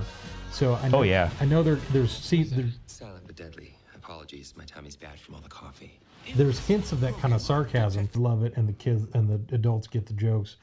I'm very eager for this. I've showed my kids the trailers a number of times, and they're very excited. Oh yeah, Logan is huge into Pokemon. He's at that age. He's got the binders of cards.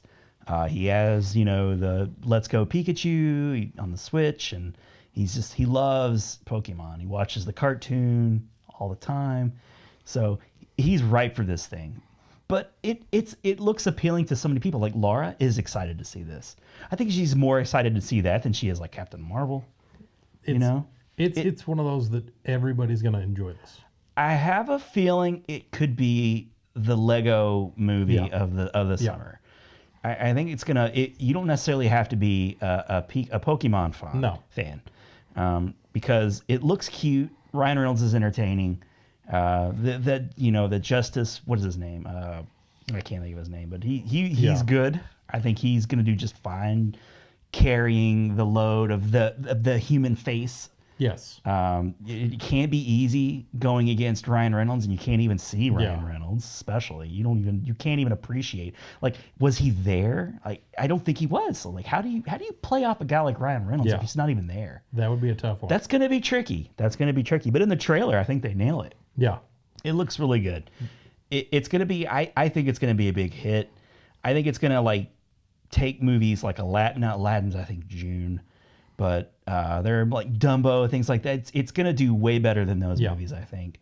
And it was on my list. I knocked it down because I don't know. Like, I just don't feel like I didn't have enough to say about Pokemon, I guess. See, this is the other day when I was talking to our good friend Jerry Testaverde. I'd been having a conversation with Jerry. Oh my gosh, he's a big fan of the show. Could we call him up? We could call him up. We can see if we get Jerry. Let's get him on let's call him right now. Get him on the horn, as they say. We're gonna get him on the horn. We're gonna call Jerry's.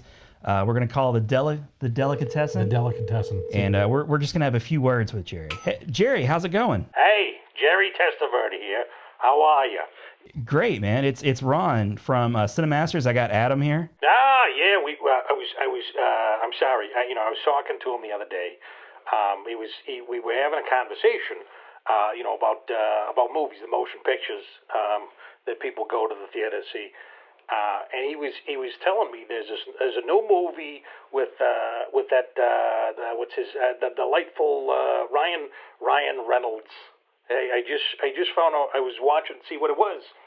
The other day, I was in the middle. I was slicing up some pastrami for a sandwich. Oh God, do you have to plug the delicatessen? It's a part of my life. I'm sorry. I'm a fourth generation delicatessen owner, and sandwiches. I promise we'll plug the delicatessen. It's good.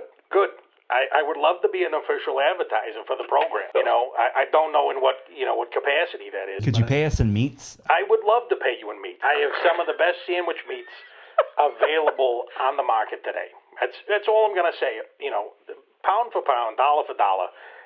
I just the kinds of sandwiches that I put out there. Just beautiful sandwiches.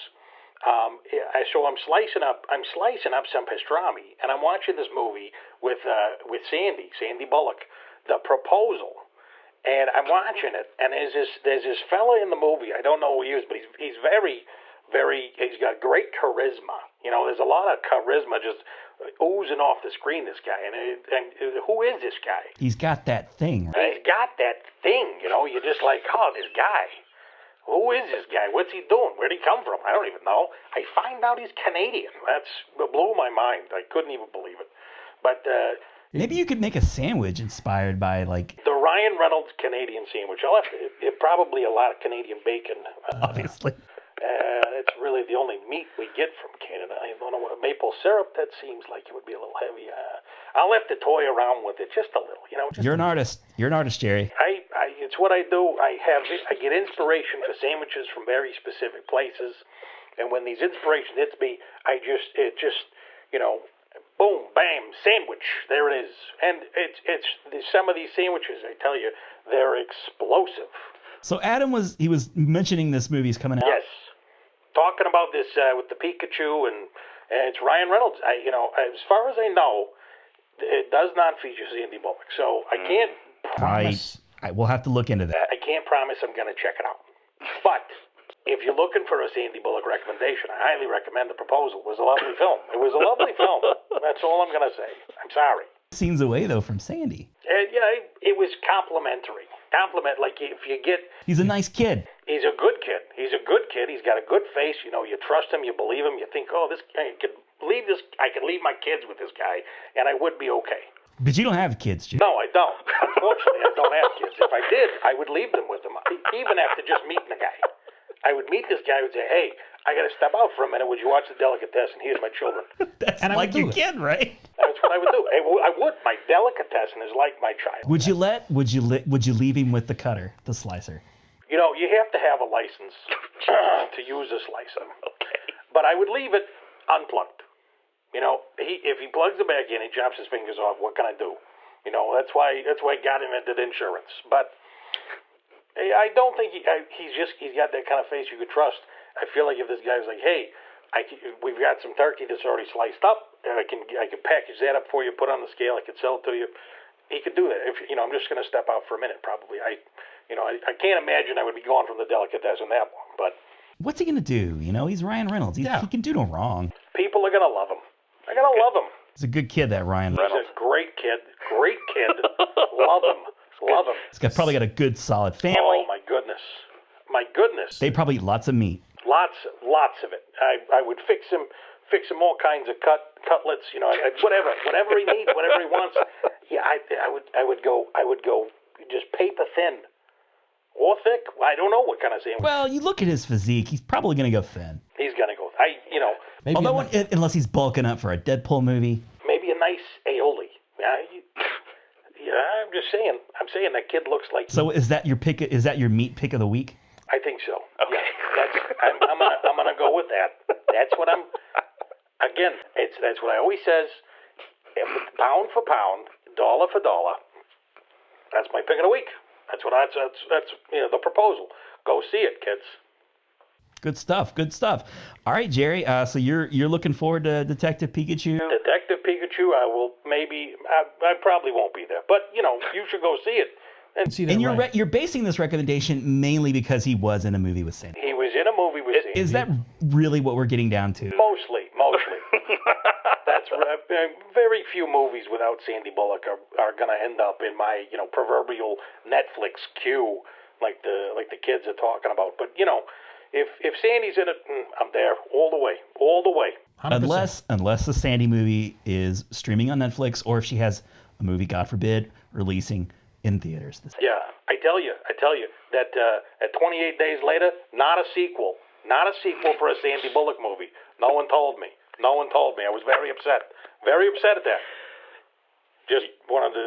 I was thinking about that. You did look at the cover of the. No, I didn't. Okay. I didn't at all. Okay. That's not my style. I left the delicatessen with this Ryan. Yeah, I got too many things going on here to be looking at covers and pictures and this and that. I can just let me put it on. Let me put it on a slice up, fix some sandwiches. Jerry, on behalf of myself and Adam, it's been a pleasure. Thank you very much. Come to the delicatessen and we'll fix you up a sandwich. All right, there you go. Jerry's a wonderful guy. He's a national treasure. He is a national treasure. Much like Bill Murray. It's Bill Murray, Jerry Testaverde. Yeah. What's not to love about him? He's nothing, a delicatessen. Nothing. owner. I dare you to say a bad word about him. Yeah. I dare you. I double dog dare you. Triple dog. Ooh. You have eclipsed me once again, Ron Avis.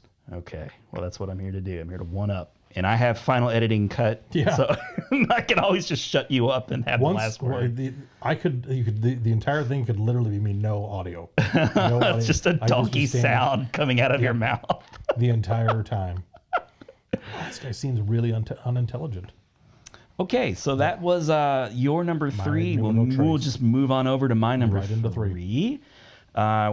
Which it's a May release as well, the end of May. So we're just sliding right into, we're getting primed for June, and that's Godzilla King of Monsters. And I have faith, I was a pretty big fan of the Godzilla movie that came out with the Kick-Ass Kid. Yep. and Quicksilver. Cannot think of his name, but I was... Something Johnson? Something like that. Taylor... Yeah. I don't know. But there's an Aaron and a Taylor and a Johnson, and there's some... Maybe even a bigger name in the movie was... Bryan Cranston? Bryan Cranston. He wasn't in the whole movie, no. But really the whole reason to watch the thing was to see Godzilla anyway. That's and it also had Elizabeth Olsen in it. Yes. It was kind of like a little Avengers reunion Quicksilver right there. and Scarlet Witch back together. Or was the movie actually probably came out before the Avengers, Age of Ultron? I don't know. It probably did. I don't care enough to pay attention to that. Time is a construct. But yeah, time is a construct. But it does have a really interesting cast. It looks really dark. Yes. It's like End of Days. It's got 11 in it from Stranger Things. It does, which, I do enjoy that show. It's got the Vera, what's-her-face in it. Yep, I like her. She's been busy lately. She has been. She's been very busy, and she's not even playing Lorraine Warren. No. She's just doing other stuff. She doesn't have a Boston accent that I can tell. Unfortunately. She's pretty good at it. So this is the third in that series, and we all know that it's going to culminate between somehow King Kong is going to fight Godzilla. But if you are a fan of those old 70s Godzilla monster movies, like if you like Rodan, and I'm pretty sure all these guys are going to be in it. It looks good. I don't want to overthink it. We're just going to watch the trailer. Yes.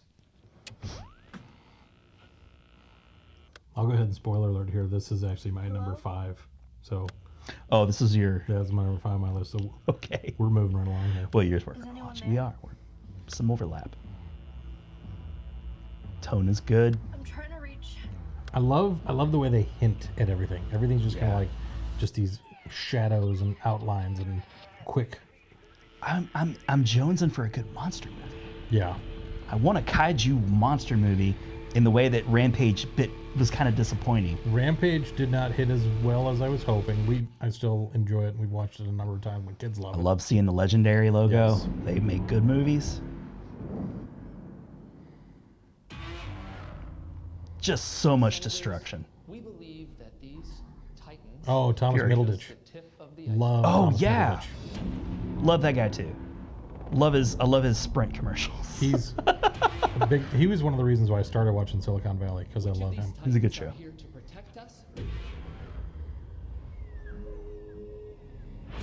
Oh, that is so freaking rad. What I like from the onset is, you really get a sense of how magnificent the fight is going to be. We would be his. No. Yeah. We would be his. Love that line. Ken wants. As a human being, have you ever felt more just small and helpless, seeing like Godzilla and all these monsters? What the hell are we as human beings gonna do to contribute to this fight? This Godzilla is badass. Yeah, Kyle Chandler. Love Kyle Chandler there. Kyle Chandler's good. Liked him in the game. Game night. And this, when you see that the face of Godzilla, you get all these quick cuts. The sounds too, like when you get into it, when you're seeing this at like IMAX or whatever, it's gonna just sound amazing too.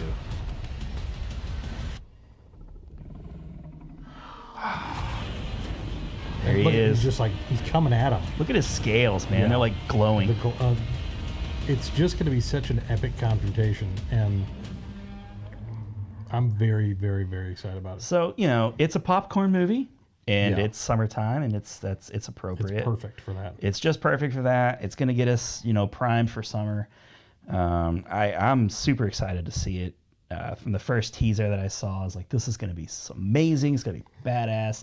It's just going to be monsters punching each other for 2 hours probably. Because this movie has to be really expensive. It looks expensive as hell. It looks insane. And when they did, to me, it feels like an Independence Day. Just a big... Yes, it really does. But the original Independence Day versus what's funny to me is it feels like the destruction. Not Resurgence. No, the destruction of everything feels like it's on par with Resurgence. But one of the things I hated about Resurgence was it felt like, okay, yeah, we win the confrontation and woohoo, but the entire infrastructure of the world is destroyed. Yeah. So we may not have been conquered by aliens, but where are we going to get food tomorrow? Right. That's just we won. It's yeah, but the entire world is in rubble. It feels like there's it gives off this impression that there's going to not only just be these great monster fights, but there's going to be some semblance of a cohesive plan and plot to it. Mm-hmm. Especially because there's this build up towards King Kong Godzilla. There's really interesting actors. I think they casted these guys just not to be pretty. They're real character actors. Yes. Hopefully they're going to give them something interesting to do and say. I feel like they will. And I'm in between the monsters punching each other, which at the end of the day is all I'm really interested in. But if you can make a good story, it feels like it will have that. Because the other, that was one of the things when the Godzilla remake came out a few years ago, I didn't clamor for it. I wasn't hungry for a new Godzilla. But a buddy of mine, he had said, "Oh, dude, you got to see this movie. You got to see it." So I was like, "All right, fine, I'll check it out." So I got it, and I sat down and watched it. I was like, "Oh my gosh!" Yeah, they nailed the dread of like what it would be like to live in a world with Godzilla. It was, I mean, it was really, really, really well done. And by when they got around to Kong, you know, I was the same kind of thing. It was like by this point, I had the understanding of the framework of the plan they're putting together. It's like, okay, I need to be a party to Kong, and I watched it. It's like John Goodman and Sam Jackson, and I was a great cast in that. Brie Larson, John C. Reilly, and all these big and Loki, and he was really good. He really was. Like, okay, yeah. And I liked it because I know he'd been trying to hit that mark for a long time. He originally auditioned to be Thor and got cast as Loki, but he really held his own as the action star of that movie. I was like, this is great. And I like that movie is like, it's almost winking at you through most of that movie. Like there's great action and just craziness. Yeah. And maybe it's the inclusion of John C. Reilly. I don't know. It's wise. Like there needs to be like some comedic elements to what's happening there because it's just monsters again going after each other. But I hope there's a Kong cameo of some kind. Yeah. They're gonna have to explain how is he gonna grow enough in size because he was a like more or less a child in the Kong movie that came out a couple of years ago, if I'm not mistaken. So he will grow. Yeah, but will he also become a bit more radioactive somehow? Like how is he even possibly gonna, challenge Godzilla? Because, and you see how big Godzilla is in that trailer. Yeah, because the big confrontation in Kong was Kong versus the Skull Walkers, or whatever it was. And it was like those were, I mean, they were big. Yeah. But, and the humans. I mean, really, they're like, they're getting in the way and making things kind of difficult. But it was, when you're comparing the two, the contrast is pretty significant. I mean, King Kong was big, but Godzilla, I mean, these guys were, massively outshining, huge buildings. So it's like, okay, there's going to have to be some kind of something. And so there's got to have to be a way for the humans to tip the scale and help Godzilla. He can't just defeat all of them alone. If they really want to sell this movie, they're going to have to. The humans are going to have to play a role in this somehow. Yeah. Well, and because what I'm curious about too is when because at the end of Kong is when you get this teaser for the rest of these monsters. Yes, so it's like I'm assuming at the end of Godzilla we'll get more teasers for the next Kong. We have to, right?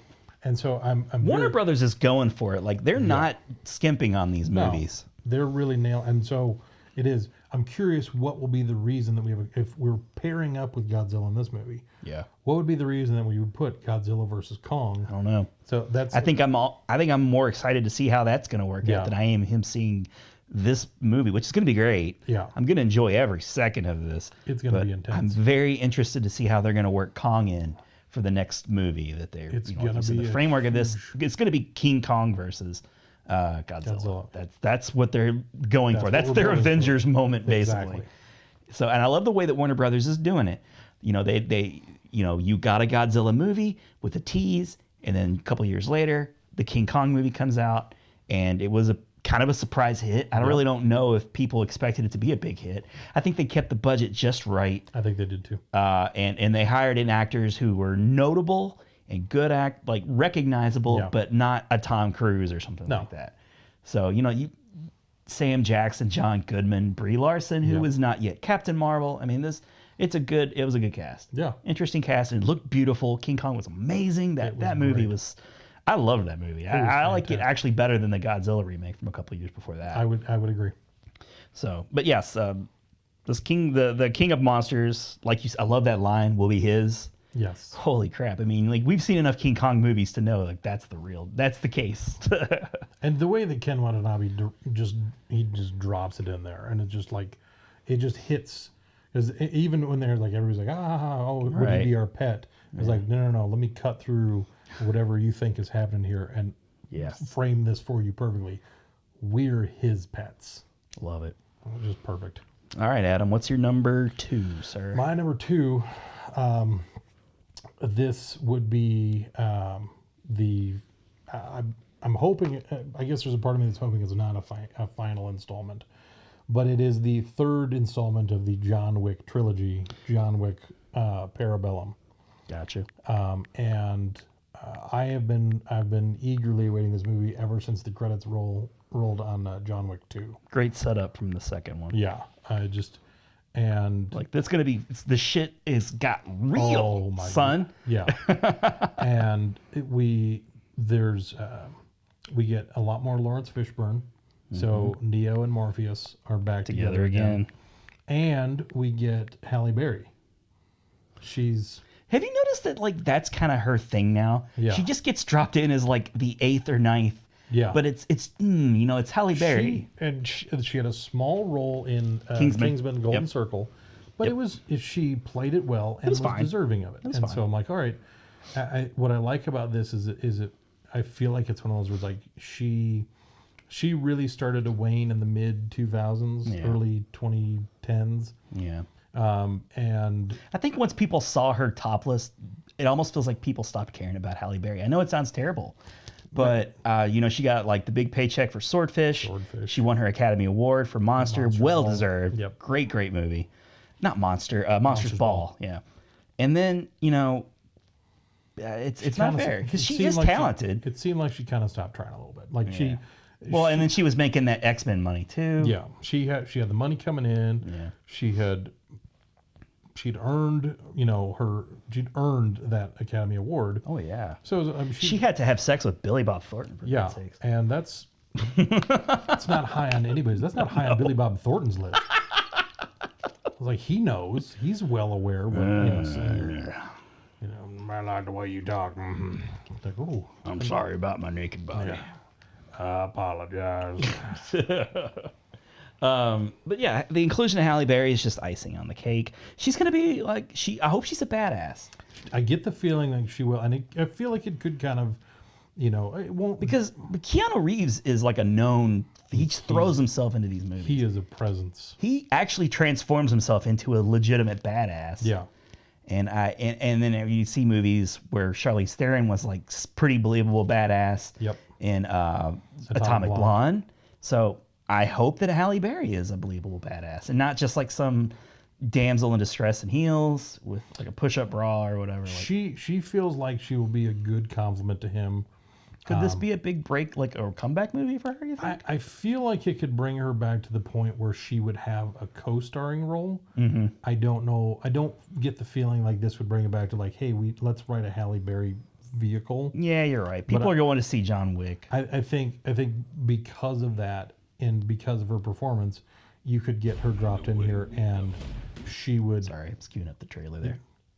There's an eagerness to it. You just can't. It's palpable. Yeah. Palpable. All right, let's jump into this trailer. Let's do it. Okay. Oh, the motorcycle fight. Anytime you do motorcycle fight, just make motorcycle fight the movie, and I'll go see that. Just 2 hours of people riding motorcycles fighting. And then the music. Oh, I love it from Man of La Mancha, The Impossible Dream. It's got a Lost in Translation kind of thing. Look how grimy the city looks there. It's a beautifully shot movie. There's Angelica Houston there. There's a Morticia. Yes, there's a darker tone to this. Not like the other two have been like, hey, super happy, fun, upbeat, kind of. Right. Yeah. John Wick, is that a romantic comedy? No, I'm gonna kill everybody. Jennifer Aniston's definitely not in this movie. No. If she was, she would be promptly murdered. Ian McShane. I love Ian McShane. He's fantastic. I just love his voice. I hope he doesn't need a new heart for $50,000. Wick's gonna make him shit his pants. And away we go. Oh, that scene.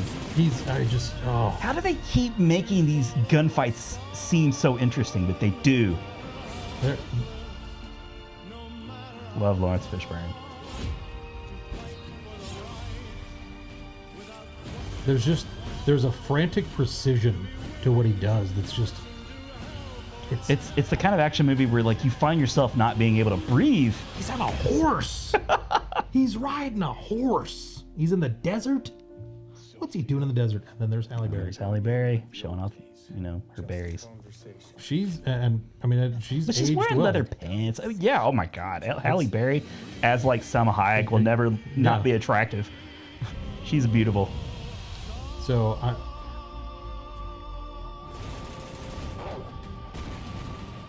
and the dogs are getting in on the action. Dogs are in it. The dogs are back, baby. John Wick's got a new dog. It looks cool and exciting. I had a feeling you were going to say John Wick, so I left it off my list. But that does not mean that I'm not excited to see it. It really and truly. I mean, even if I had put these in order of what I'm most excited of, John Wick. What's the release date of John Wick? It's the 17th of May, 5/17. Gotcha. I'm with you. I kind of feel like I hope they can wrap this up in a satisfying way. I think if they get to a 4, it's going to start feeling outstayed its welcome. The only other story I would be curious for them to do is if a fourth installment to me would be the final one that I could really rationalize having, and it would be a prequel.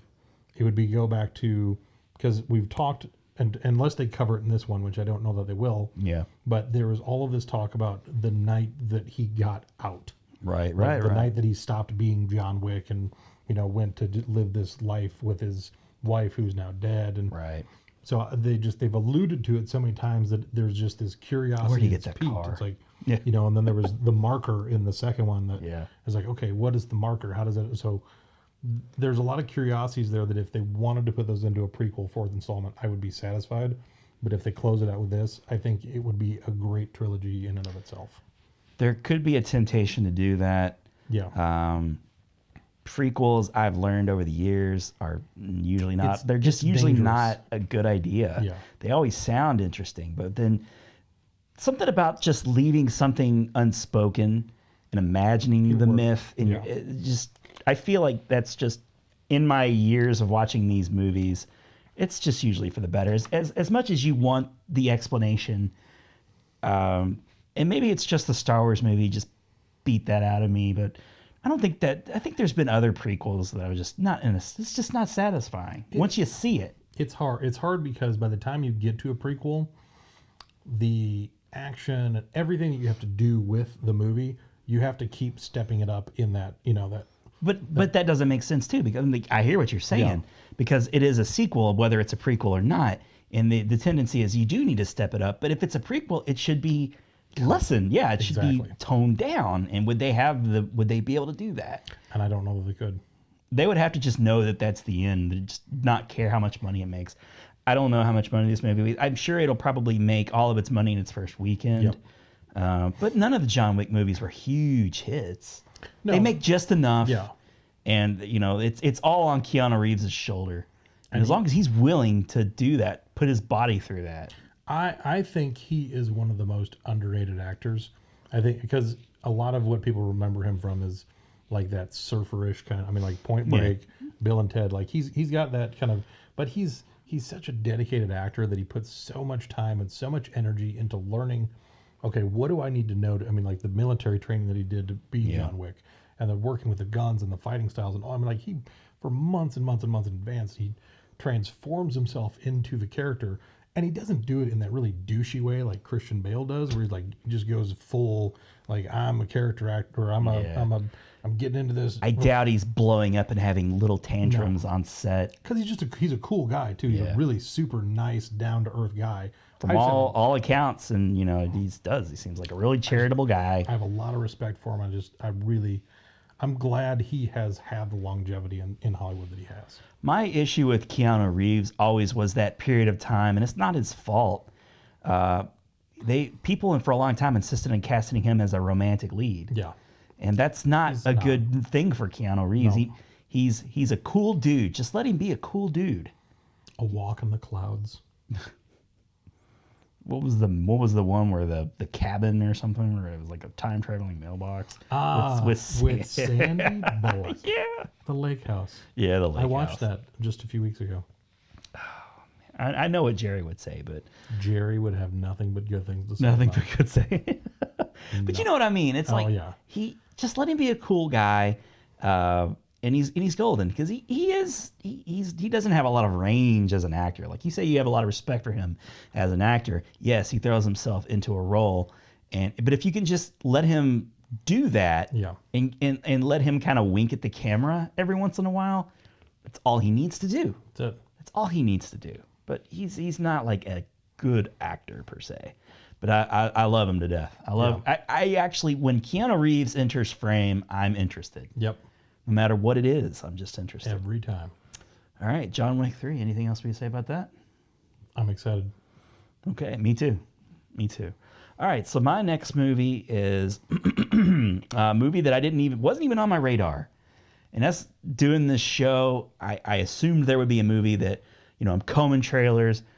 What's the, like, it's not a sequel and it's not something it's people talking about, and it's got actors like Elizabeth Banks in it. But this movie is called Brightburn. And it's got one of the craziest trailers. I can't wait to share this with you guys. It looks really cool. I'm very excited to see this.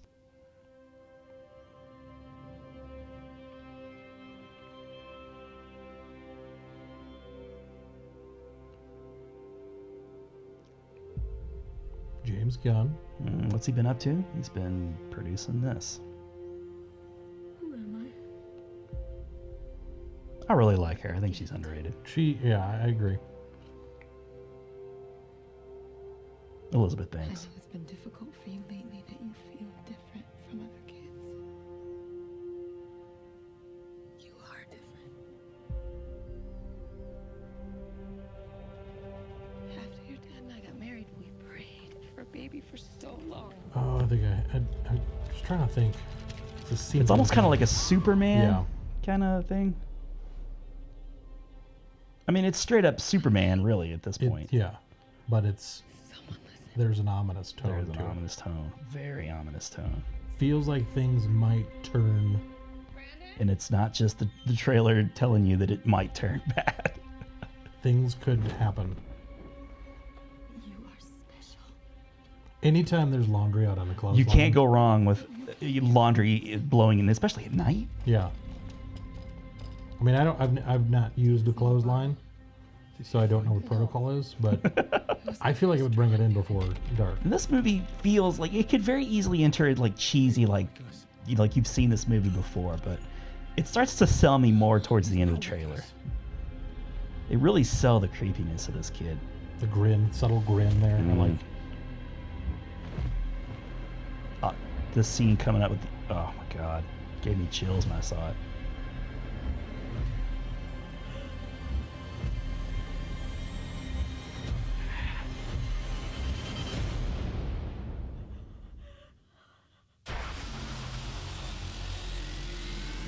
Not a good kid. It feels like he might have some issues. Therapeutically, we could. Oh my god! Look at those eyes, man! Those red eyes. Oh my gosh, this looks good. See, this is the movie that Ben Affleck, Bruce Wayne, is basing his whole premise of Superman off of. Okay. He's just like, this is what Superman could be. He could be this thing that we can't control. And because when you think Superman, you're like, oh, Superman, he's a good guy. He's going to save everybody. Superman. We all know Superman's a good guy. But it's all. But we don't know that, do we? It's all contingent upon him maintaining a Right. general moral goodness. Right. And if that ever changed, we don't have any recourse. Well, too, in the Superman as Clark Kent had those that he just happened to crash land into Kansas, the heartland, and he had the Kents to look after him and raise him, and it's not like the parents in this movie, they don't seem like they'd be bad. That I'm getting a bit of an alcoholic-y beard kind of thing going on with that guy. He could be a douche. I don't know. I don't trust that beard. A little too much alcohol. But Elizabeth Banks is certainly amiable. Well, plus you have this modern backdrop of being a preteen teenager in the world today, and how different. I mean, when you think about the plight of the teenage Clark Kent, there might have been a rowdy bunch of boys that were ne'er-do-wells. It was like ne'er-do-well. everybody would have been generally pretty accepting because he was just a normal kid. but in this world that these kids are growing up in, and I like that as a potential commentary going through it. You know, I got a real creepy vibe just throughout this whole movie. The scene where, like, you know, he's kind of trying to get into that area where the spaceship, I guess, where they stashed the spaceship. Yeah. Very creepily done. I don't know how big of an influence they plastered James Gunn's name on here, but I think it was actually written by his brother. There's like 3 Guns. There's like Matt Gunn and a couple others. Billy Gunn. Bill Gunn. I think he's kind of the writer director of this, and I think James Gunn's they might just be trying to sell some tickets. I don't know, but you know, if he has put a bit of a polish on it, I mean, James Gunn's amazing. Yeah. Whatever the politics of what happened, it's what's done is done. It still ticks me off. It's kind of a shame, but it's just if this movie benefits from, you know, like that incident right there, I feel like they've got something here. And I like movies with like a dark curve to the superhero genre, like Chronicle. Yeah, that was a really cool movie that came out of nowhere. Yeah. If this could be something like, it has a Chronicle feel to me. It does a bit, and it looks super low budget, but very very on tone. Yeah, and that scene at the end where he's got like the red eyes and he's got like that weird mask. Yeah, it's like a horror movie, but he's an alien. So we'll see. You know, it very well could be disappointing, but just based on that trailer that we watched. It's way up there. It would have cracked my 5 if we had included superhero movies. And we'll see. You know, I think it's got a lot of potential. Got high potential. Now, had you heard of that movie before? I've seen that trailer. When you said the name, like I was digging. It's got a weird name that might hurt it. Brightburn. It's like, what's, you know? It'll be, and I get the feeling that's the name of his superhero. Okay. Just that logo looks like it could be like a backwards B and a forward B. Like, I get the feeling like that could be the name of his little superhero. I don't know, but I think it's got a good. It feels like it's got a good presence, and it won't get lost amongst the other superhero movies coming out. I think if nothing else, that will. It's counter programming to those movies. It will inflate it because it's like, oh, superheroes. People will be in that mindset, and so I think it'll get some good play from that. What was the name of that movie that came out a couple of years ago, right around this time slot, that had Michael Shannon in it? He played like the dad of the kid who had like the power to like. It was Jaden Lieberher, the kid from It. That was a really cool movie. That was a good movie. I get a bit of a sense of that tone too. Yeah. You know, like it's very low budget, but if the story's good and you get good actors, you know, I don't know if Elizabeth Banks can carry a movie like this or not. She's got a lot of talent, in my opinion. She could do comedic, she could do action, she can do a lot of things. And she can. She's very hilarious. Oh, absolutely. You know, that's her wheelhouse. We'll see how she does in this movie. This will be a new stretch for her because she'll be front and center. But I think she could hold her own in this. I do too. I have faith in her. I think I'd like to see her expand her role. And I feel like just by what they're setting up in the trailer, she could be very integral in the mitigation of the threat. You know, whatever relationship she has with this kid. Well, she's Martha, right? Yeah. Your mom's name is Martha? Well, my mom's name is Martha. We should stop fighting because this is a stupid movie. But that's not a big fan of the DC cinematic universe. All right, so you've already revealed that Godzilla King of Monsters was like your number 5. Yep. So that we'll just skip over to me, I guess. Go for it. And Jordan Peele's Us, coming out March 22nd. I was curious about that. Oh man, this has got me so excited. I just want to watch the trailer right now. It looks really good. Sometimes things line up. A couple of the folks from Black Panther on this, right? Yeah, her, I think. And I think he is too, isn't he? They've been happening. Him. He's yeah, you're right. He was one of the other tribes guys. Yeah, he's the leader of the mountain gorillas. Love the Jaws shirt. Yep. There's a family in our driveway. Oh man. This is a really big moment for Jordan Peele. Yeah, Jordan Peele, and I still have not seen Get Out. That's whatever. But just see it. I know. Just watch it. No occasion for me to purposely do that. I'm not avoiding it at this point. The look on that girl's face. It's like The Strangers. Yeah. But creepier. On just. It looks way creepy. I want to meet Jordan Peele and just be like, how are you? Who did something to you? Because he's such a funny guy. That's how he came on the scene for everybody. He was Key and Peele. Right. And he's just this super funny guy, and he's super talented. And then all of a sudden, it's like, you're super dark too. What on earth? And I haven't seen any of it yet, but from what I'm reading, the Twilight Zone thing that he's doing is pretty creepy too. I haven't watched anything, but I need to. Yeah. But once again, I was like trending on Twitter. It's like Jordan Peele, the Twilight Zone's like it's gonna be good. So, and is that like a Paramount Network thing that they're doing, or is that gonna be mainstream? I feel like CBS is involved in it. Yeah. For some reason. We'll see. Yeah, it looks very similar to. I think there's going to be some funny moments where it needs to be funny. Yeah, cut the tension a little bit. It's going to cut the tension a little bit, but the creepy scenes you saw, like especially with like the kid who's like crawling around on the floor. Yep. And it's going to be. I think it's going to be deep too, because the whole like premise is like it's us, like we're the monsters. Yep. Like what? Looking back at yourself. What's going to be the Get Out reveal of this? What's the twist to this? Right. What's going to be that Jordan Peele twist? And is he going to make his? Is he going to take? Was Get Out just this flash in the pan,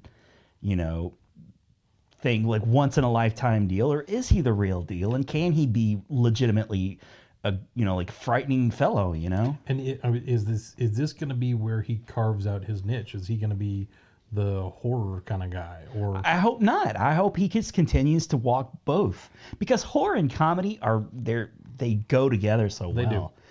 They really go together well. So it shouldn't shock me that somebody who's such a funny guy can also be dark and have a dark, like an ominous side to him as well. And it's you don't see it usually. No.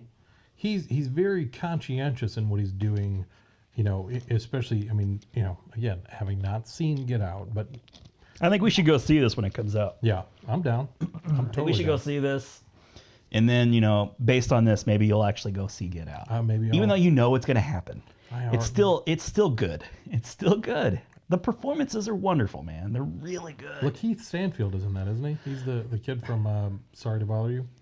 He plays the one guy that's there. I thought he was in. I know Bradley Whitford's in it. He plays the Catherine dad. Keener. And the mom, she's also like Catherine Keener. Yeah, she was in 40-Year-Old Virgin, right? She was, yeah. So they're really good. That it's man, everybody is creepy as hell. Yeah. Except for like there's one comedic character, and he pops in and out, and he does his job. He cuts the tension, and then you back to the craziness. Like it's good.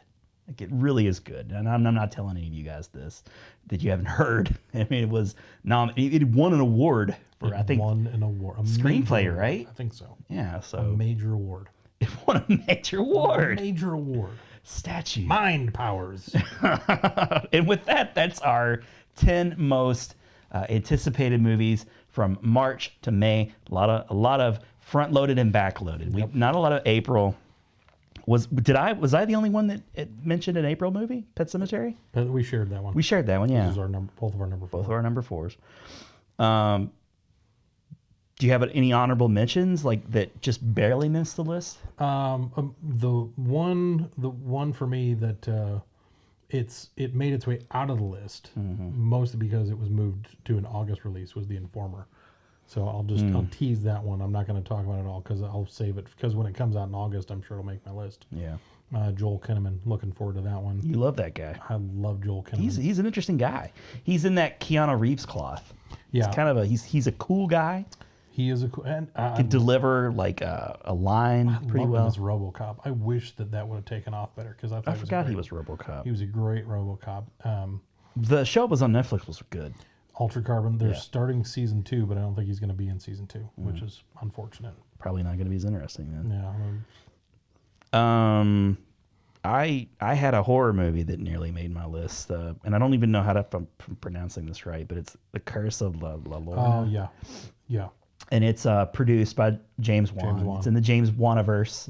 It looks good. It does. It looks really creepy. There in the trailer, if you should watch it, there's a really creepy scene where the kids were in the car, and then the entity was trying to get in the car, and it's, I think, set in the 80s. It looks 80s. Yeah. So they got those like pop lock kind of, like it's a really effective scare. Yeah.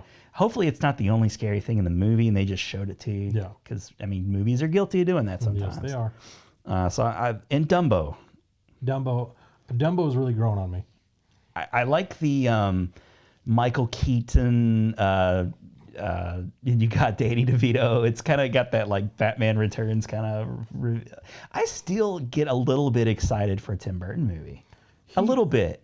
Because with Tim Burton, you know what you're gonna get, and it's not overtly predictable. It's predictable in a comfortable way. Yeah. But he brings a nuance to it every time. Because even with the claymation stuff he's done, you're like, okay, this. If you looked at him just from the surface, you say, well, this is just the same movie. It's like, no, he's got a very particular way of telling a story, but he does it. I was concerned because Dumbo is a really emotional story. Yeah. And he's not necessarily. That's not something that's usually in sync with him. Good point, man. Good point. But it from the trailers. I remember. I think it was when the second trailer came out. I was watching. It was like this. Even just this trailer, when you have those scenes where you're seeing Dumbo and his mom being taken away, like it really hit that emotional note hard. It was like, because I think actually when I saw that, because my mom was kind of excited about it, I texted my mom. I was like, all right, I think I'm on board for Dumbo now. I think the secret weapon too is going to be Colin Farrell. Yeah. He seems to be in that kind of mode that he was in with the Saving Mr. Banks. Yep. Which, man, he was breaking my heart in that movie. Yep. That was it's coming to tears. Netflix in March. Is that right? Yep. Same. Good movie if you haven't seen it. It's it's a sad one. It can make you cry. Yes. So I think he could be the secret weapon. You either like the Tim Burton aesthetic or you don't. Yeah. I happen to be a big fan of it.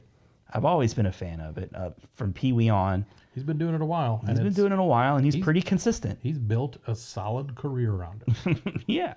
So if the story, and that's my only other problem is, like, I was never particularly a big Dumbo fan growing up. It's always kind of been one of my, and maybe it's because of the emotional mother separated from his mother. Like, damn it, Disney.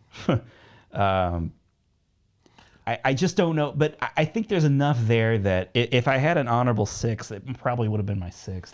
And I might go see it. I'm the one part about it that I'm really curious, especially from a Tim Burton perspective, because it's such an iconic part of the original movie, is the parade, the pink elephants on parade.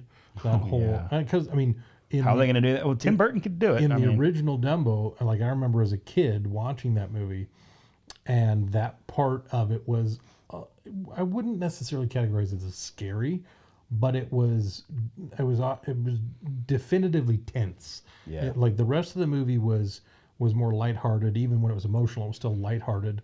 But like when you got to the parade of pink, or the pink elephants on parade, that whole song, that whole montage. So thinking about how, like Tim Burton jumping into that and putting a Tim Burton spin on it, would be. I feel like it'll be if he does it right, just the right amount of creepy kind of built around this really emotional story. And I think if he does, hopefully he doesn't go too far with it. I think if he was tempered just enough, because has he ever done something with Disney before? Oh, well, yeah, Frankenweenie. He's a Disney guy. Like, he was part of the John Lasseter group that came up through Disney. So he is a Disney guy. So, but you wouldn't think that necessarily, but he is a Disney guy. It didn't even really dawn on me with the majority. He was one of the right when Don Bluth was leaving the studio. He was one of those guys that came in with Disney, so he got his start through Disney. It'll be interesting because Disney has a very purposeful aesthetic in what they do now. So, because that was one of the things when I was like, oh, Tim Burton doing one of these? Like, when Disney's like, hey, let's take every animated movie we've ever made. I don't like it. And let's do them live action. Just keep making. They had a lot of good momentum going with movies like Zootopia and stuff. That was like, a great movie. It really was. Great story. One of the best movies acting. of the year. It was fantastic. And now they're just leaning in on it. And there's like 2 or 3 of these movies coming out this year. You got The Lion King, Aladdin, and Dumbo, all like within a couple of months of one another. It's weird. Dumbo will, I think, do okay. I think out of the three of them, I think the Lion King will be a legitimate blockbuster. I mean, like the Jungle Book was done well. I have faith in Jon Favreau. Yeah. And I thought the trailer nailed it. Yeah. So I do think the Lion King will give Disney that, like, whoa, we got to keep making these because it's going to be a big hit. I think Aladdin's going to just tank. It's just going to tank. That trailer when they revealed Will Smith, and I like Will Smith, that's the last movie to get more dislikes than likes. The last movie was the Ghostbusters movie. So there's already not necessarily hating the movie for the same reasons that people hated the Ghostbusters movie, thank God. But there's already a lot of hate going into this movie. There's people rooting against this movie. I don't know, and I don't know if it's because of the respect for Robin Williams. I don't know. That could be something to do with it. People just like, don't do this. That's Robin Williams' role. I mean, like, because Aladdin may be one of, if not my favorite animated movie that Disney ever did. Disney was on such a roll. I love that movie, and it's one of those like. To me, it's like I mean, I don't know any of the actors that they've cast in the major roles. It seemed like they didn't really cast Jafar as a very creepy guy. Everyone's talking about how hot Jafar is, so it's like, okay, it's one of those visually you're setting weird tones here. Like, I just don't know. Aladdin deserves better than what they're giving it. And it's one of those from like, they have a lot of animated movies that they could do. Yeah. And it was one of those, I'm like, from the onset, I don't get up on that high horse very often, but Robin Williams is one of those guys for me. It's like, for anybody to try and jump in, it's not impossible. Yeah. But it's one of those, I'm like, and it's just too iconic. And Robin Williams is one of a kind. And that's the problem. And no one's like him. When you think about the animated movies, like, he was a big part of why that was so good. Now, the songs are very good, and if they nail the songs, maybe it'll find some fans. But I don't have a lot of faith that they will. But going back to Dumbo, hopefully no racist crows. Yeah. That's all I'm saying. Yeah. Let's hope the crows are a little bit more woke. Yep. All right, so we're moving into our final segment, which is going to be a short one, because all we're really doing is setting up the first segment from the next show. And so it's time for Rad Dads. Rad Dads. Excellent. All right, so I went first the last time. Why don't you go ahead and go first? What movie are you planning on showing the kids in the Rad Dad format? I came down to two, and I had Tucker had his day off on Friday, so he was with me when I was working from home. Mm-hmm. And I was going to show him the two trailers and just see which one piqued his interest more. Interesting. Just to get a little bit of a feel for it. Yeah. Give him some agency. Yeah, I showed him because I went to the first movie, Back to the Future. Was one of my two, and I go to the trailer for it, and I pull up the trailer and I play it. Yep. And on Vudu, the trailer that was attached to it is really just like it was like, I don't know if it was a teaser trailer.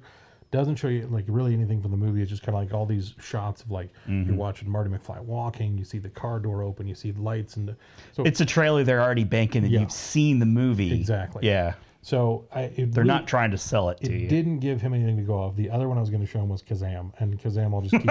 I'll keep in my back pocket for later Rad Dads, because Shaquille O'Neal is a staple in my home. Oh, Shaquille O'Neal, one of the greatest actors one of the greatest basketball players turned actors ever. One of the greatest human beings that can't dispute ever that. Existed. Can't dispute that. I do love Shaquille O'Neal. He's a good guy. He's great. But so I'm leaning into Back to the Future. What won me over was, I was telling you earlier, the Power of Love cover that Newfound Glory did. I've listened to it about 1,000 times. I did not know that was Newfound Glory's thing. They're covering songs from movies. Perfect marriage of pop punk and soundtracks that settled well with me. So I said, all right, you know what? I'm gonna look for that and give that a listen. It's the Power of Love's out now, and I've listened to it. What a great song to go with that movie too. Huey Lewis was all over it. It was just dripping with Huey Lewis. He had a cameo in the movie, and it was great. He did? What? Huey Lewis has a cameo in Back to the Future. I didn't know that, and I've seen that movie a million times. Which part? It's towards the beginning, I believe, and I think he just plays like a teacher, like telling kids to get to class or something like that. Amazing. So I'm of the opinion that Back to the Future is one of the few perfect movies out there. I mean, there's no such thing as a perfect movie, but it hits every beat perfectly. For me, I love Michael J. Fox. It's the best thing he's ever been in. Think if we had just had Eric Stoltz. Think it would have been like, oh, it's Eric Stoltz. You know what? It might have been okay. Eric Stoltz is okay, but he's, you know... He's no Michael J. Michael Fox. J. Fox. He is Marty McFly. He's Marty McFly. Okay, so for my pick for Rad Dads, this is a movie that I've been waiting and waiting for the right moment. When are my kids going to be ripe for this? One of my all-time favorite movies. When I saw this movie, and I didn't see it when it first came out, I was probably a little too young for it, which is probably why I was a little bit cautious to show my kids it, because I want them to love it. And I think anyone you show it to is going to love it. It's just too good of a movie. But I waited and waited, and I think now's the right time to show them Raiders of the Lost Ark. I thought you were going to Time Cop. Maybe another time. Right. Maybe another time, because the kids need to see a mulleted, splits-loving Jean-Claude Van Damme. Those buns. Pound for pound, dollar for dollar. Raiders of the Lost Ark. It's a great movie. It's right up there with Back to the Future. I mean, we're really like hitting some big ones. You know, last time we did Beetlejuice and Space Jam. Yep. Classics in their own right. But Raiders of the Lost Ark and Back to the Future, they're like just treasures, like not just from the 80s, of all cinema. Time. Those are big ones. I'm actually envious of Logan and Allison too. I'm envious of them seeing Raiders of the Lost Ark for the first time, because it's one of those movies that made me fall in love with movies. Yeah. Bar none. Just one of those iconic movies from when you're a kid. It's just like, everything about this is fun. Everything about this is good. Yeah. So we'll talk about that. We'll get their reactions. I'll be heartbroken if they don't love it. I will be heartbroken. You could always disown them. It's fine. I could start over. Yeah. I could just start over. Find some other kids. But you know, like your kids, they see the enthusiasm in your face. Yeah. And I can't help but beam when I'm watching that movie. So, I mean, it's Indiana Jones, man. It's Harrison freaking Ford. It's Indy. So I'm looking forward to showing that to them. And then hopefully they'll love it. We can watch, the second and third one, maybe go to the fourth one. I don't know. Which made, by the way, one of our was that our first show or second? Second show, disappointing sequels. Yes. Or shitty sequels is what I was trying to call it. Anyway, so Raiders of the Lost Ark. Shia LaBeouf. Show your kids these movies. See how they like them, so you can experience the joy with us. Make sure your kids are as cool as our kids. Yeah, you got to make sure they're cool. If your kids are one of those, like, if you have loser kids, sorry. Just in general. And it's your fault. You know you got loser kids. You should have done better. It's like, oh, damn it. I wasted my life on these loser kids. I know we make it look easy, but we put a lot of work into it. We do. It's what we do. All right. Well, that's been our episode. Anything you'd like to add in closing? No. That's it. Thanks for watching. We'll see you next time. Maybe in a month, maybe in 2 weeks, but we will get there. Freeze frame. I've waited for this year, how about you? It's nothing like Back to the Future 2. Am I crazy? Have I lost it? Even though it's just a movie, can't help it. Won't need roads where we're going, they're a thing of the past. Got Mr. Fusion for power. If you feed him some trash, I'll put some money on the cubbies. Now is that a good bet? We were 10 or this. I feel so jealous. Feels like 1985. Got no car that flies. That's why I feel so jealous. I want shoes that tie themselves, jackets that sell dry, like McBride. I feel so jealous. They got a few things right, but nothing